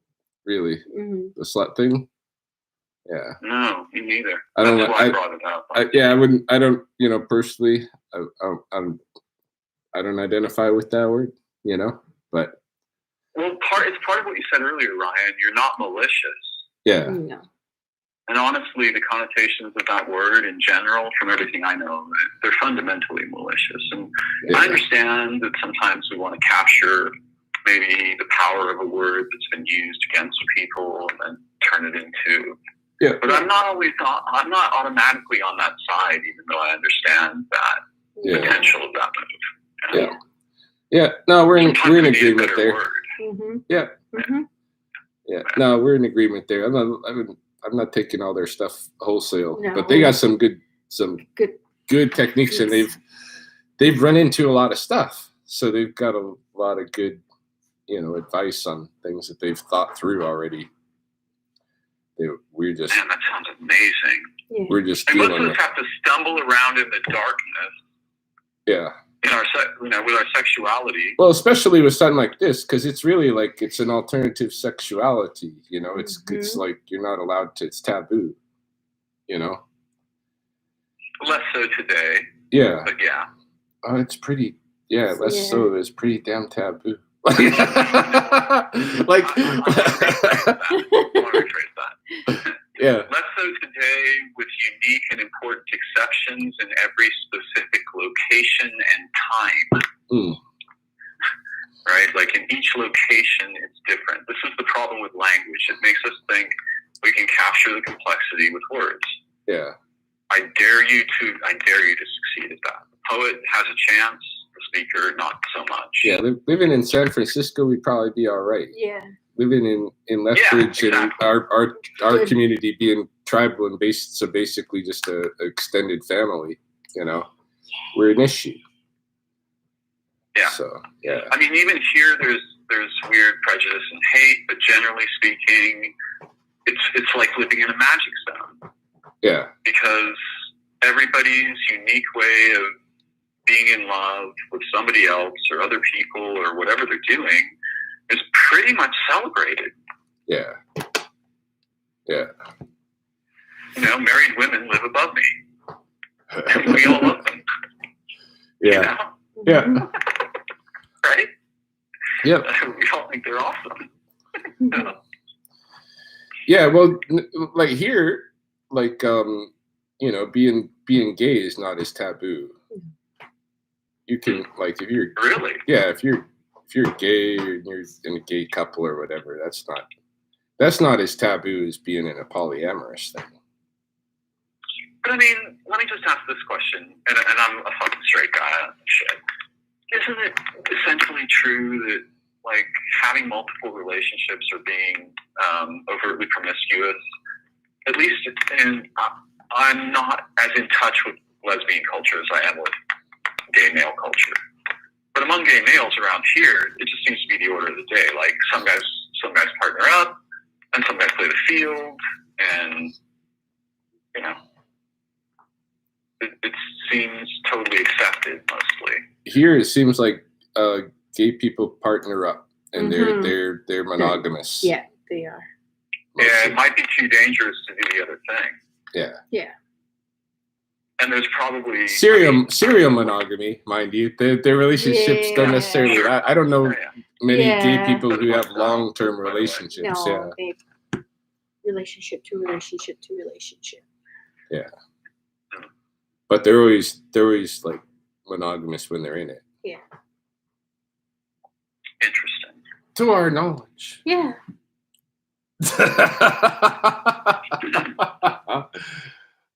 But I have gay friends. Now, why are you laughing? I don't know why you're laughing. Like, what's the unsaid thing that is turning into laughter? I'm just thinking of, it's like that, the typical, because you have your one friend, you can categorize a whole bunch of people's behavior based on your one friend. Yeah. or your couple Or of friends. maybe pretend to belong to their clade, or have some reasonable association with their clade. Humans are weird, man. We have all these little social barriers and buffers and bridges. We do. Yeah. Chels and I, well, you weren't part of it. Hey, you didn't come online. But there was that group that took me to Tamara. They had a kind of another conference, but it had to be held online. Hey, so it was. Oh, really? I was working during that time. Yeah, it was just maybe 3-4 weeks ago. Yeah. So we did an online thing, and I participated the second day. But the only one I went into was a session on being queer or something like that. Hey, and I come to find out that Just at random? well, no, I was looking at the different topics that, the different sessions, and that was the only one that I was like, oh yeah, I'd like to sit in on that. But then it wasn't what I thought it would be. So You're like, okay. In what way? Well, it was kind of turned on us, Mhm. instead of having anything to say. It was kind of like, well, why are you here? What do you like, what are your questions? Huh. Or Right. what did you come to the session for? I'm like, well, because you said you're going to talk about being queer, and like the way that the little intro to the session um, kind of defined it, was a very broad Mhm. definition. Hey, yeah. So we were Right. looking at that. So yeah, I ended up talking to a couple of people. The guys that were the people that were running the session, but it was kind of weird, like breakout thing. Hey, all right, we'll go talk separately. Me and you with one guy, and then me and some other lady went and talked separately. The ones that were running the sessions, but it was like an interview thing going on with me, right? I'm like, I came here to attend a session, not to really be interviewed, but that's what it turned into. I don't know if they're like carrying out their research through their session or what, but Probably would be. yeah. I mean, honestly, Academics are bizarre, man. Even the that sounds like science fiction. it's. I mean, that's like something you see on Black Mirror. Yeah, You know. yeah, but that's Right. what happened. Yeah, but it did. Even still, talking to those guys, I was like, oh yeah, like we found out that Chels and I are queer. Yeah. Which is another category that I would have never claimed. Associate like identity with. We played smear the queer when I grew up. Like you throw the ball in the air, and yeah, you want to catch the ball and be the queer, but just to see if you could outrun the guys and not get tackled and stuff. But eventually, you got smeared. Yeah, but smear the queer was code for visit violence. Yeah. On any boys who aren't tough. Yeah. Yeah. And exactly. I don't know, like when I grew up, where I grew up, and it's a special place and time. It is for each of us, no matter, even if we grew up in the same place, it's still special. It's unique to us. But in the elementary school I went to, I had friends in every clade, right? I was a good jock. I was smart. I liked girls and could play with girls, but boys kind of didn't like that, and so on, right? And there were kids there who knew they were gay in elementary school, boys and girls. Mm. And many of the boys were among my friends, and some of them, the ones who were, quote, too gay, unquote, were constantly subject to harassment or violence at random. Mm.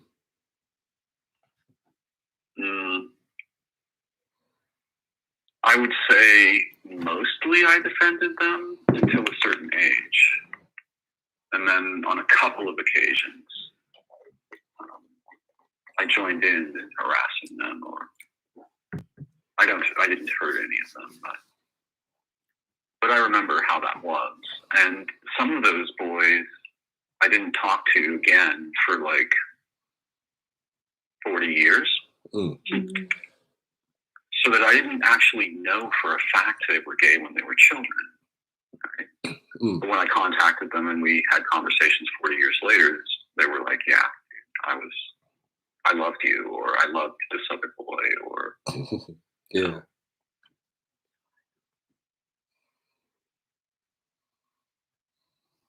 Thankfully, I'm not big on prejudice in the same way Ryan's big on maliciousness. I'm not big on maliciousness either, actually. That's something. These are things we share. It's just not part of who I am. Though I, veered from it here and there in adolescence and experimented with being the guy with the gun, so to speak. Yeah. I regret the results of a lot of that. But I've tried, being callous.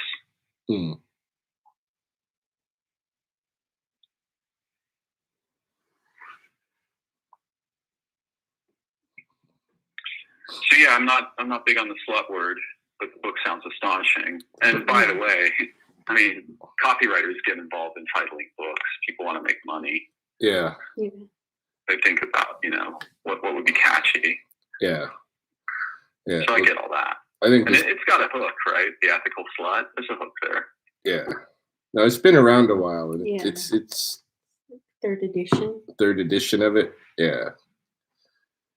It's a classic among the polyamorists. It's like the must read. Yeah. Yeah. So we're studying that. Cover. Yeah.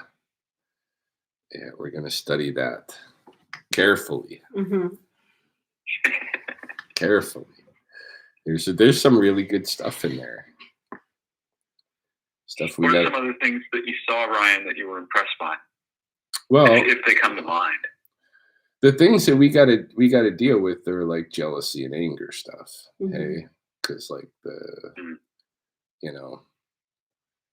that's where we get tripped up. Hey, and we keep kind of pushing our envelope, and then we hit the jealousy, anger stuff, and we back off. And we push the envelope, and we're both, both of us we both have relationships, like, people who we're talking to, and then we have some people who we're talking to together, but like we get jealous of each other, So we need tools to work through that stuff, because neither of us is interested in going back into that narrow modeled kind of relationship. Like we want to we want to grow together and be like capable of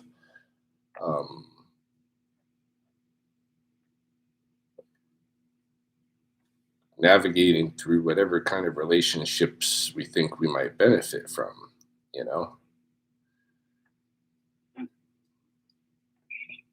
With yours being the fundamental central one. Yeah. Yes. Yeah.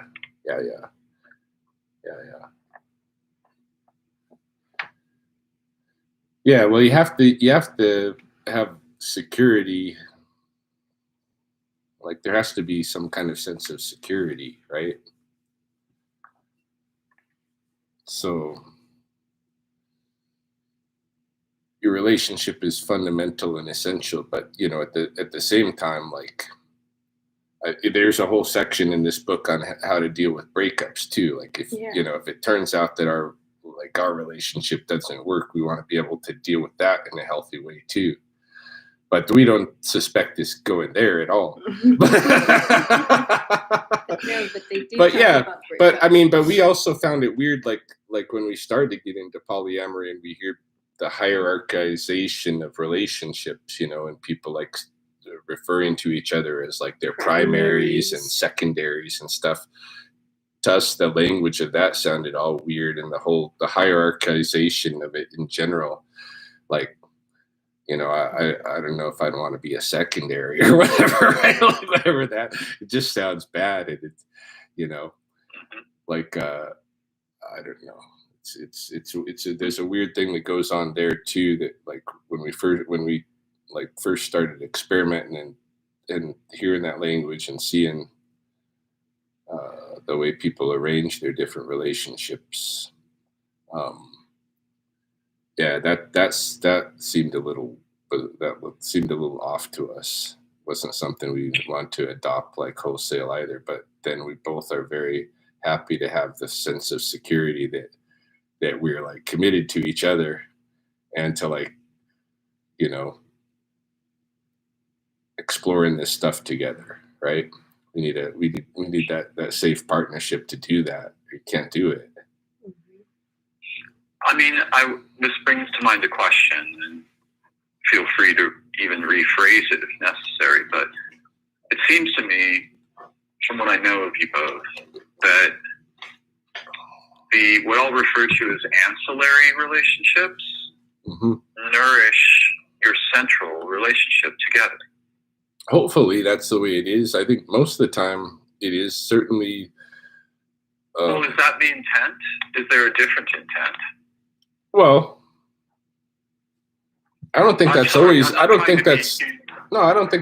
necessarily the intent.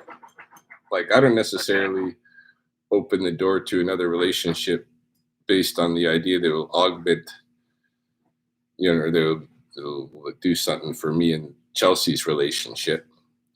Although that happens, like I find myself, you know, I watch myself in the context of another romance, and I see myself, and it makes me check myself with Chels. You know, it's like, okay, I would do this for this person.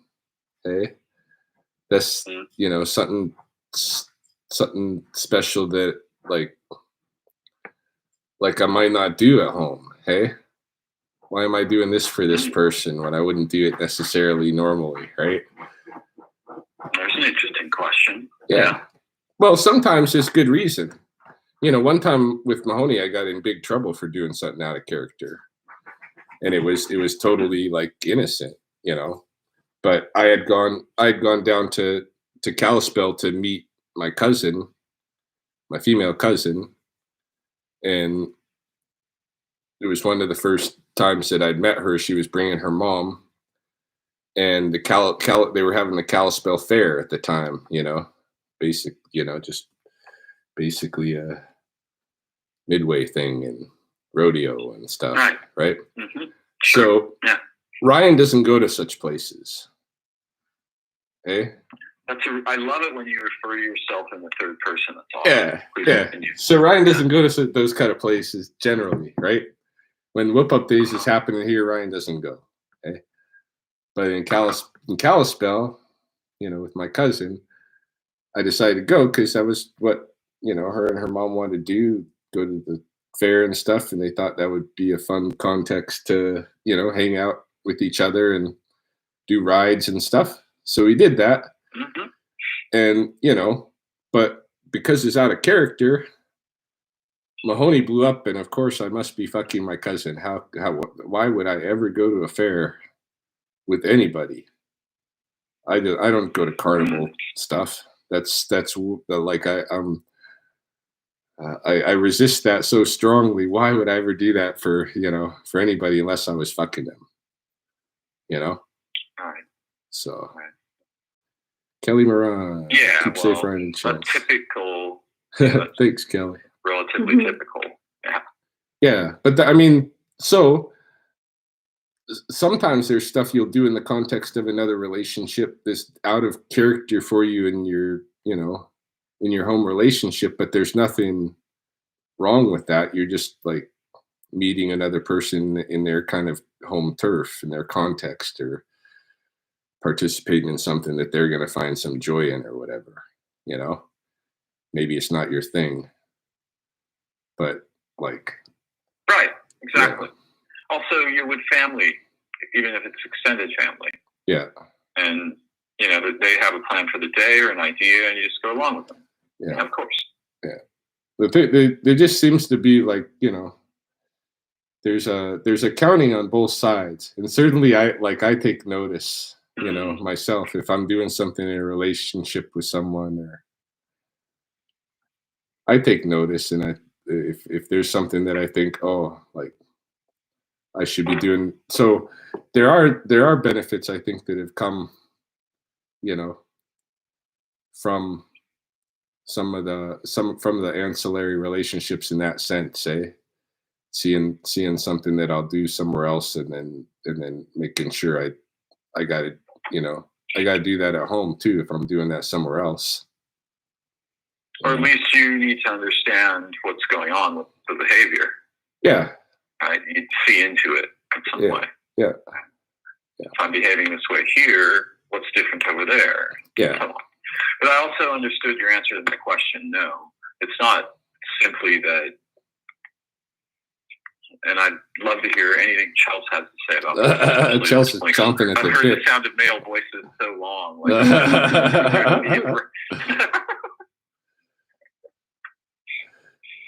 Yeah, I think she's waiting to say something. Okay. I'm reading her body language. Good. I'm really glad to hear that, actually. No, like on that topic too, it's like what he was saying, like if you know this, and there's been times where I'm like, oh, what are you doing? And I check him and I tell him, not check him, but I just say, what's going on? What are you doing? There's accounting. And then I was like, and then that's the part where it kind of bugs me too, is like, I don't like doing that. I don't like counting and checking. It's just, if you're going to do it, just do it. You really shouldn't have to think about it too. But that's, but then I have that automatic thing too, where I'm like, okay, well, what the hell? There's instances that, and then I'm like, okay, well, at the same time, I have that really, who would you say, like, I'll just do it. Like in a sense that, I don't know. There's just been points I know where I've kind of like, well, hey, what's this? And like, I may have been a little kind of like,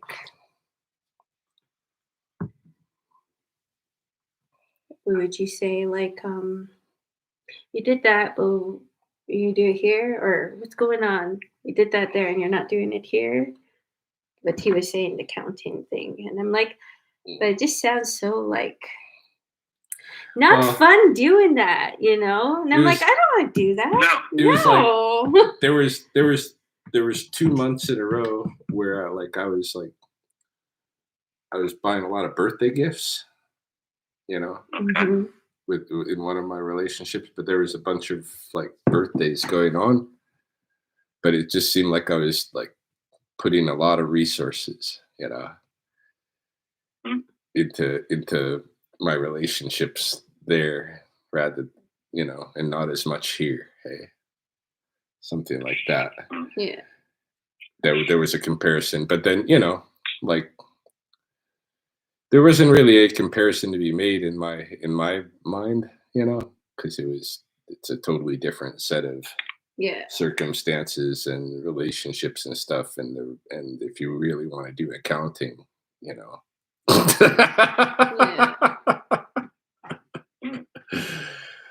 like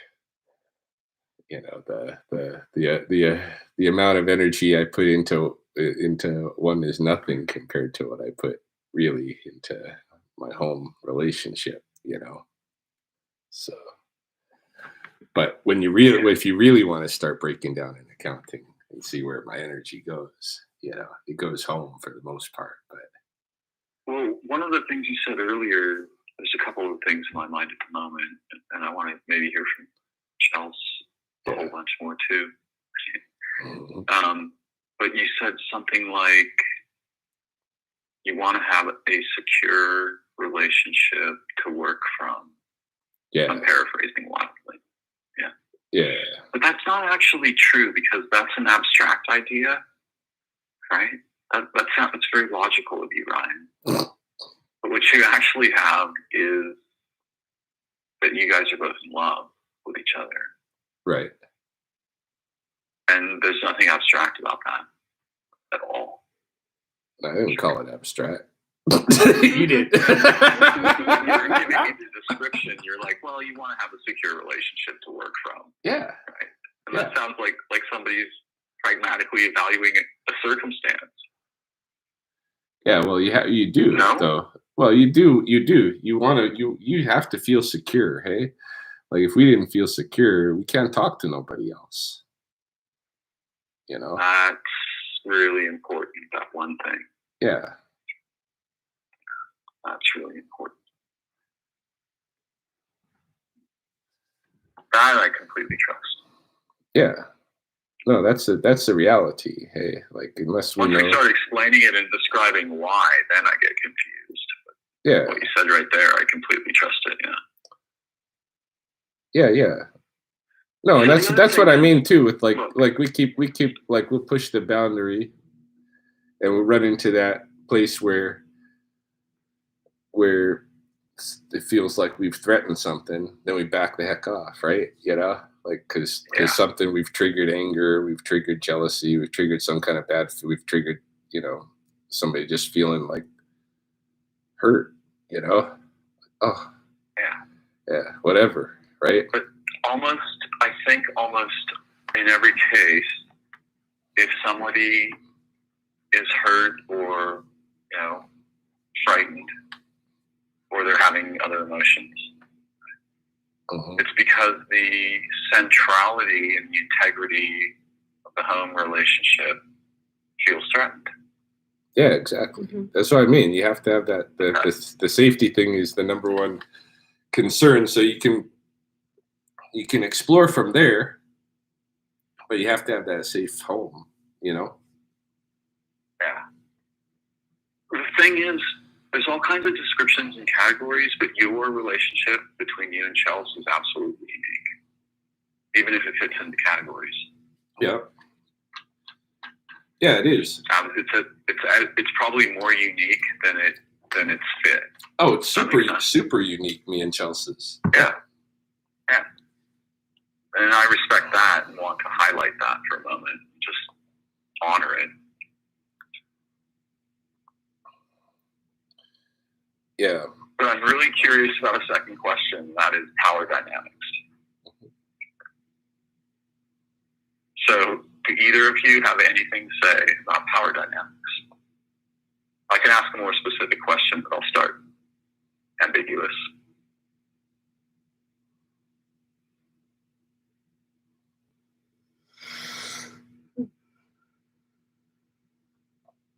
I don't know. I think like in terms of me and Chelsea's relationship,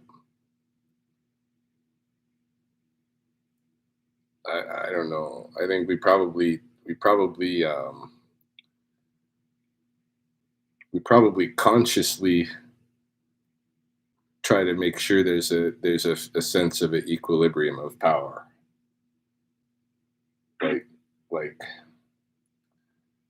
Like if I felt like one of us was leveraging power over the other, it'd be a problem. Hey? Yeah. I wouldn't be able to deal with it, honestly. I feel like, no. Neither one of us can be forced into nothing. No. It's like the wicked, like.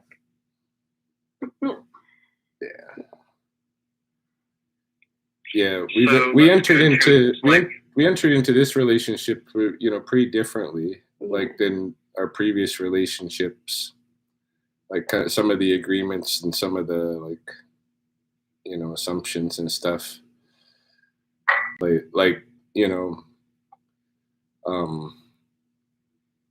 each kind of take care of ourselves. Yeah. Like we make sure we're somewhat financially autonomous.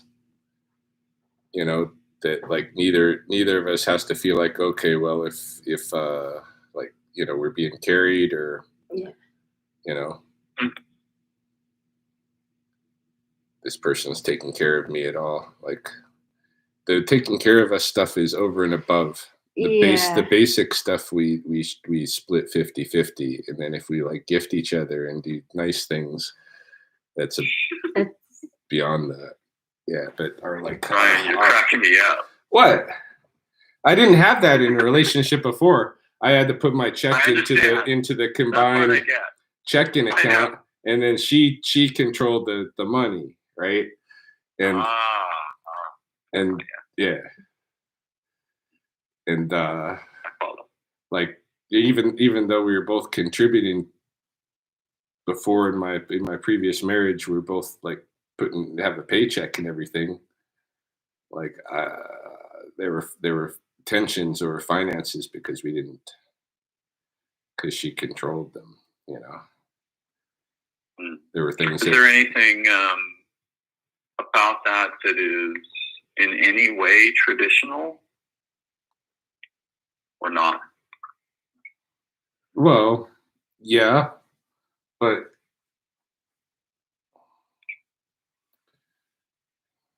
you know, it's different times. Like you know, you could oh, you know, the guy goes out and gets the resources and comes and brings them home. You know, brings to the woman. She's the distributor and all of that, right? Right. She figures out where they go. Yeah. So yeah, there is that, and you know, it's funny because in my relationship, I always had my own bank account. Like he had his bank account, and I had my bank account. But I always had to make sure things were getting paid too. I had to be like, well, did you pay this, or did you get this, or like controlling. But I always had to make sure I was on top of like making sure things were getting paid and stuff. So I was used to having my own bank account and having control over my finances, even though like we were together and his paycheck, like he would send me money to pay something, but he had his own finances too. Hey, but I always had my own since I had my own bank account. I've never had to rely on really anybody. So one of the things I hear is that, Brian, in your previous relationship, there was a weird power problem around, the resources. Yeah, well, there seems to be two things that screw up the marriages, and it's infidelities and money. Yep. And in my relationships in general, in my case, both were playing against me. Like I would work all summer catching rattlesnakes, and I wouldn't claim my money until early December. Late November, early December, but hoping to carry me through the hard part of winter when I don't have any animals around. Right. But it would be spent for Christmas. Right. Yeah. Yeah. Get it. Yeah, that kind of thing. Like, yeah. So there was that. Yeah, for sure. In my previous. So that's like it's kind of suffocating in context, right? Because and it was a weird thing where there was also like if I really wanted something, I would get it, like if I really wanted to buy something, I would get it, or Mahoney would get it for me. But she would martyr herself away from things sometimes that she really wanted, or wouldn't allow me to get them, like she would do extravagant like gift giving. Okay. Not buying expensive stuff, but buying a lot of like that was frustrating too. She'd buy me $400 worth of Christmas presents, but it's all like, a lot of it's stuff that I don't need all that stuff. Yeah. Mm-hmm. And right. And then but I mean, if I wanted to take her present out, or many presents. yeah, right? if I wanted to Yeah. take her out, for her birthday, she'd be like, "No, we can't spend the money." Eh? And it would be serious. Like if I try to take her out, it's gonna be a problem. She's not doing it. There's that kind of thing too. Hey, like I couldn't give gifts to her. Hey, is weird shit. Yeah. Yeah, I mean, that's very martyristic. Yeah. To coin the phrase. Yeah. But no. And I can relate with, I have aspects of my personality that are like that, so I recognize the likeness. Yeah. In others. Yeah. Yeah, but we and Chels don't have that. All right. What was making me laugh is when I I'm sorry, what did you just say, Brian? I said me and Chels don't have any of that problems, right? None of that stuff. Like awesome. Yeah. What was making me laugh is when I talked about power dynamics, one of the first topics that came up was money. Mm-hmm. But then you also said excuse me, something about situations in which people leverage power against each other. And both of you were like, no, that's just not going to happen. Yeah. Yeah. That would be, we would notice it immediately. And, that's not part of our way of being in relationships, essentially, as I understood you. No. Which I understood. Yeah, neither one of us is going to get pushed around. Hey? No. Yeah, great. Yeah. I get that.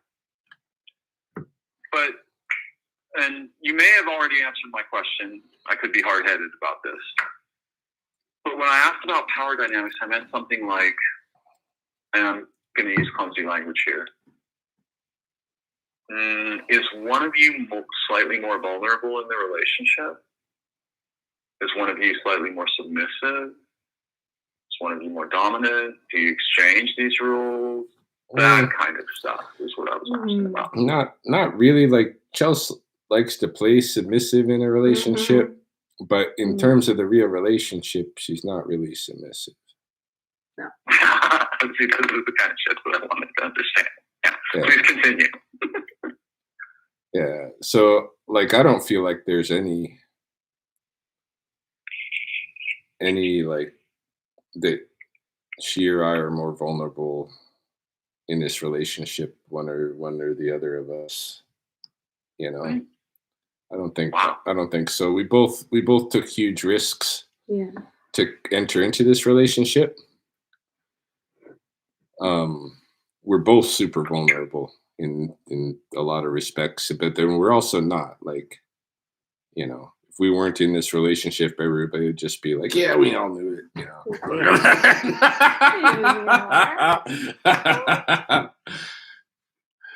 But yeah, we took big risks to come into this relationship.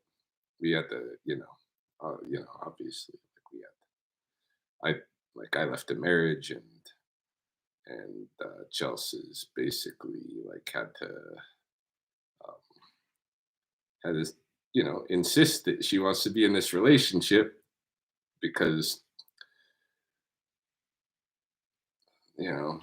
well, not like anybody wants us to be in this relationship. Yeah, right. No one's gonna.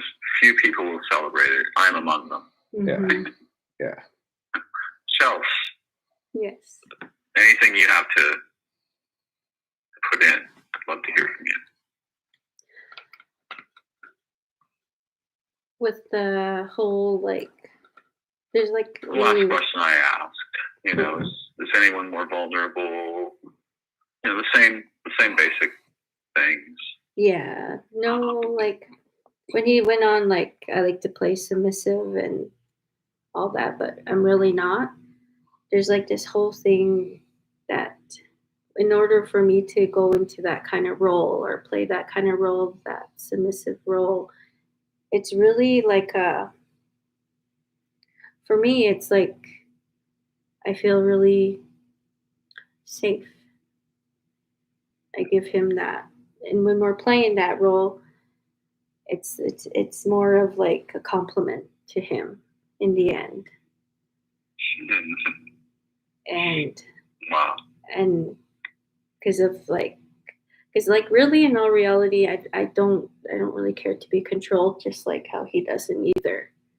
But when we're playing that role, when I'm playing that role, it's kind of, it's nice. I like it. But there's this whole thing that goes with it, hey? But no, like I don't feel like one or the other, that we're both vulnerable in ways, but we don't. And you're both powerful. Yeah. And we both own it. And yeah, in different regards, you know. It's very rare, this kind of balance, this kind of harmony. Mm. Extremely rare.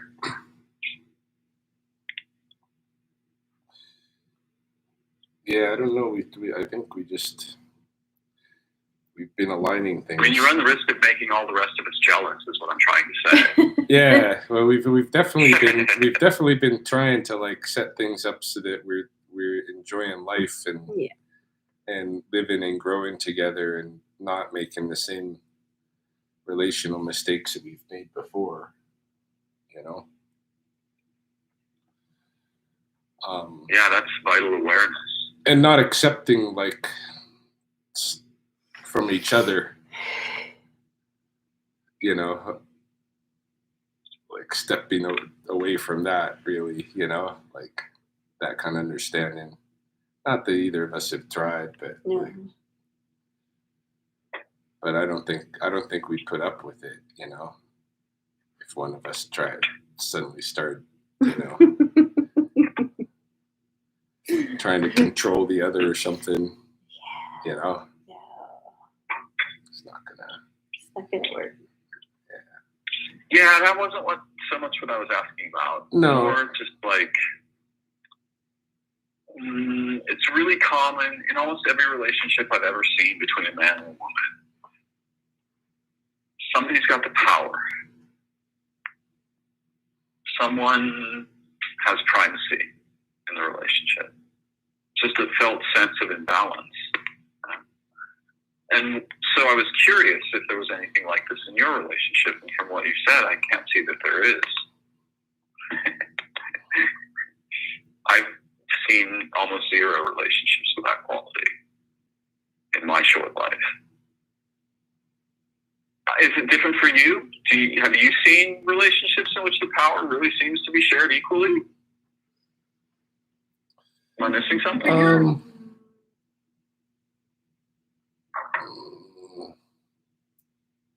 Yeah, I guess.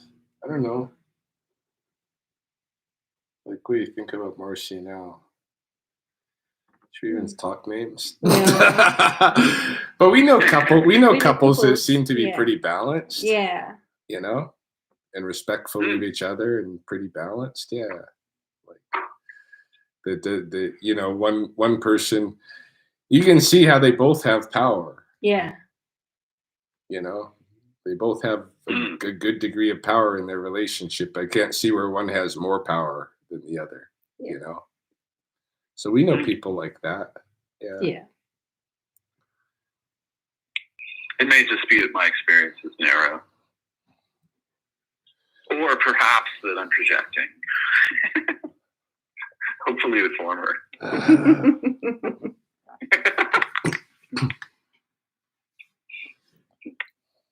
Yeah, and we know people like that. We don't know. Yeah. We don't know people with our kind of relationship. No. Though. No. Yeah. No. I don't think there is a kind, actually. This is one of the things I was saying earlier. That's true. The fact Yeah. that you match some categories. That's the whole I don't thing. believe you're existing in a kind. I think you're outside kind in that. Yeah, that's the whole thing. Yeah. Like we're sculpting our own. Yeah. Our own, you know, complex terrain. web of relationships and stuff. Like it's, our relational terrain and all. We're sculpting our own. It's totally unique for sure. But yeah, I don't know. Categories can be helpful in some ways. Mm-hmm. Okay. We agree. Yeah. Yeah, I agree about that. So, Chels, tell me something beautiful that happened to you this week, if you'd be so kind. I'd love to hear any reports from Okay. the field. So the one thing that I really liked, and it happened on just my last day I worked, there's a particular difficult resident that I had to deal with, and when we do his, like when I work with him, it takes time. It takes a lot of time. But when I did go in there and then did what I had to do in there, he wasn't aggressive with me. He wasn't swearing. He wasn't saying anything. He was just pleasant. And when I walked out of that room, even though it was time consuming, when I left that room, it was like, that was so nice. Like, so nice. Like, everything went well. Everything lined up. And even afterwards, like, I was so tired, but I felt so good coming out of there. And I was like, this is nice. But then I had to go and do other things, and then sure enough, not even maybe 45 minutes, he was back to his old behavior and swearing at whoever. But for that moment, that time that I was with him, and I did such good care with him, and I was so proud of it because he allowed me to do it. And just that overall care that I could do for him, that I know a lot find it difficult to do, but I was able to do it and he allowed it. Oh, that made me feel so good. And for me, that was magic. That was like magic in what I do. And I left there and I was just like, yeah, this is, I love my job. Wow. That is truly incredible.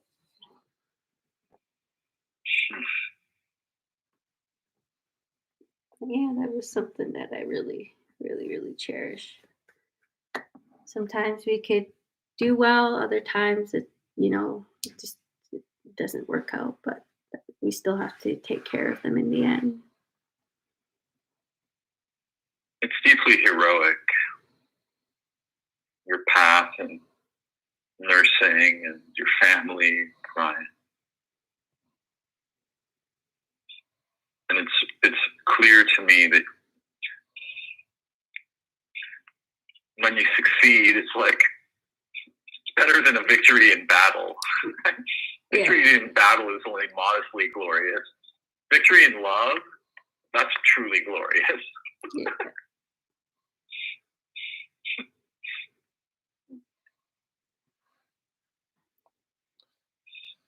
Well, we're about 20 minutes beyond where we said we would end. Oh yeah. We should call it closed tonight.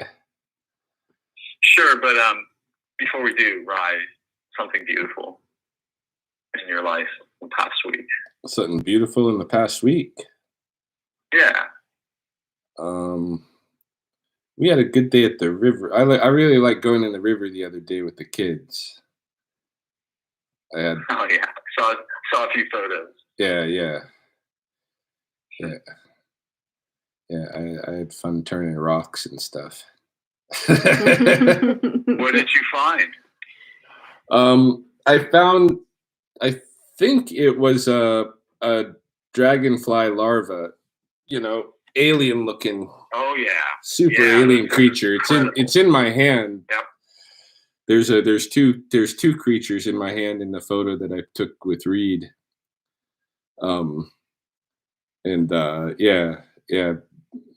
Real alien looking creature. We were looking for crawdads, but we didn't find any crawdads, but we were finding some neat alien stuff. Yeah. Yeah. No, I enjoed that. Except I got the kids got wicked wet. They weren't supposed to get that wet, but It happened. They dried off. Yeah. They got sunburned. Uh-oh.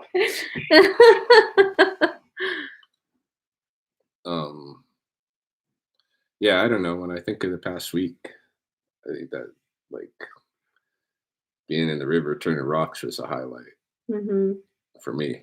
Yeah. Man, that is so like me. That is exactly the thing I would be doing. Turning rocks. Yeah. Right? I want to see what's living there. Yeah. Yeah. What's underneath? It's great that the kids can have that experience with you too. Even if they got really wet and slightly sunburned. Yeah. I mean, Chels they got weren't a little crispy or anything. They got them. Yeah, Chels got a little sunburn. I got a little sunburn, but next day. Next day you got a little cooked. Yeah. Yeah, well, during COVID, worse things can happen by far. Or, good things can not happen. So, more power to you. Yeah, I got sunburned one day and it snowed the next. Right? Literally. It snowed. Still like remnants of snow too. Yeah, it was cold. Wow. Took everybody from the studio out for a walk today. It was cold. It was cold. Yeah. Took them to the pond, but it's like a quick walk and talk. Tortured them with the cold. Yeah, we made it around that loop in record time. Yeah.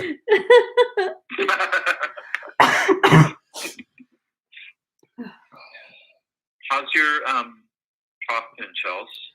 That's the first time I've heard you cough. It's better, a lot better. That's good. Yeah. Yeah, we thought she had COVID. I'm not trying to keep you guys up. I know it's late. I forgot to ask, how things were going until I heard her cough. I remembered she was struggling with that last time we talked. Yeah, a lot better though. Yeah, we thought she had COVID before. It was freaky. Yeah. Oh, actually, I don't want to be too private here, but Chelsea, did you ever get to find out what they found on your x-rays? Never heard anything back.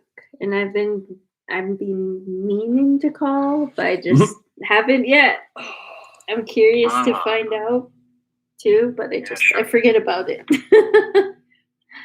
Your days are so busy, I can understand. Yeah. But I think I'll probably call tomorrow and just check in. I know they wanted me to follow up with my own physician. She hasn't been wheezing or anything like that, though. No. That was wicked. Usually, if you get an X-ray, if something's wrong, they tell you like right away, or even the technician would be like, "Okay, you need to stay," and doctor will come in and tell you, "Hey."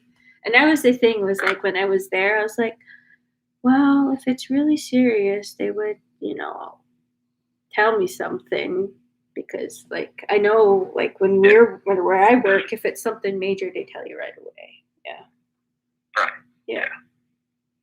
But that's reasonable. I don't know. My lungs are just act up. Scared me too. Well, you wear a mask all the time, right? I do. Yeah. At work, yeah. Face shield and mask. Those are 12 hours, so it's like constant. Jesus, yeah. Originally I was just absolutely pro-masking. A little more research has made me more curious about that. Put it bluntly. Oh, but that's tough. After not getting sick for a full year, I'm pretty much sold on the mask thing. Mm-hmm. Yeah. I don't remember another year when I haven't got sick. Because working in schools and stuff, I get sick every year. I get sick a couple of times a year, with something that's going through. But not this year. Yeah. Yeah. So. Yeah, I'm not saying it's not protective. I'm just saying wearing it for long periods might have some effects. Right. And actually, weirdly, it's not clear. Yeah, well, it's too late to get in then. Yeah. Never mind.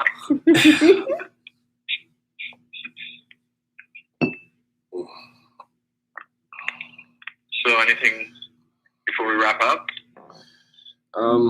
No, we should probably wrap up. Yeah. Okay. Sorry if I kept you longer than we planned. No. No. It's been nice. Yeah. Thank you. All blessings to you. You're awesome. Yeah, no, that was good. We'll include you in another future live debrief. Yeah. Yeah. All right. Kept things rolling. Sounds good.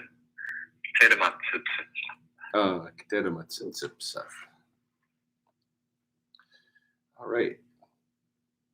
I guess we will end our live stream with that. Mm-hmm. Thanks you guys that tuned in, and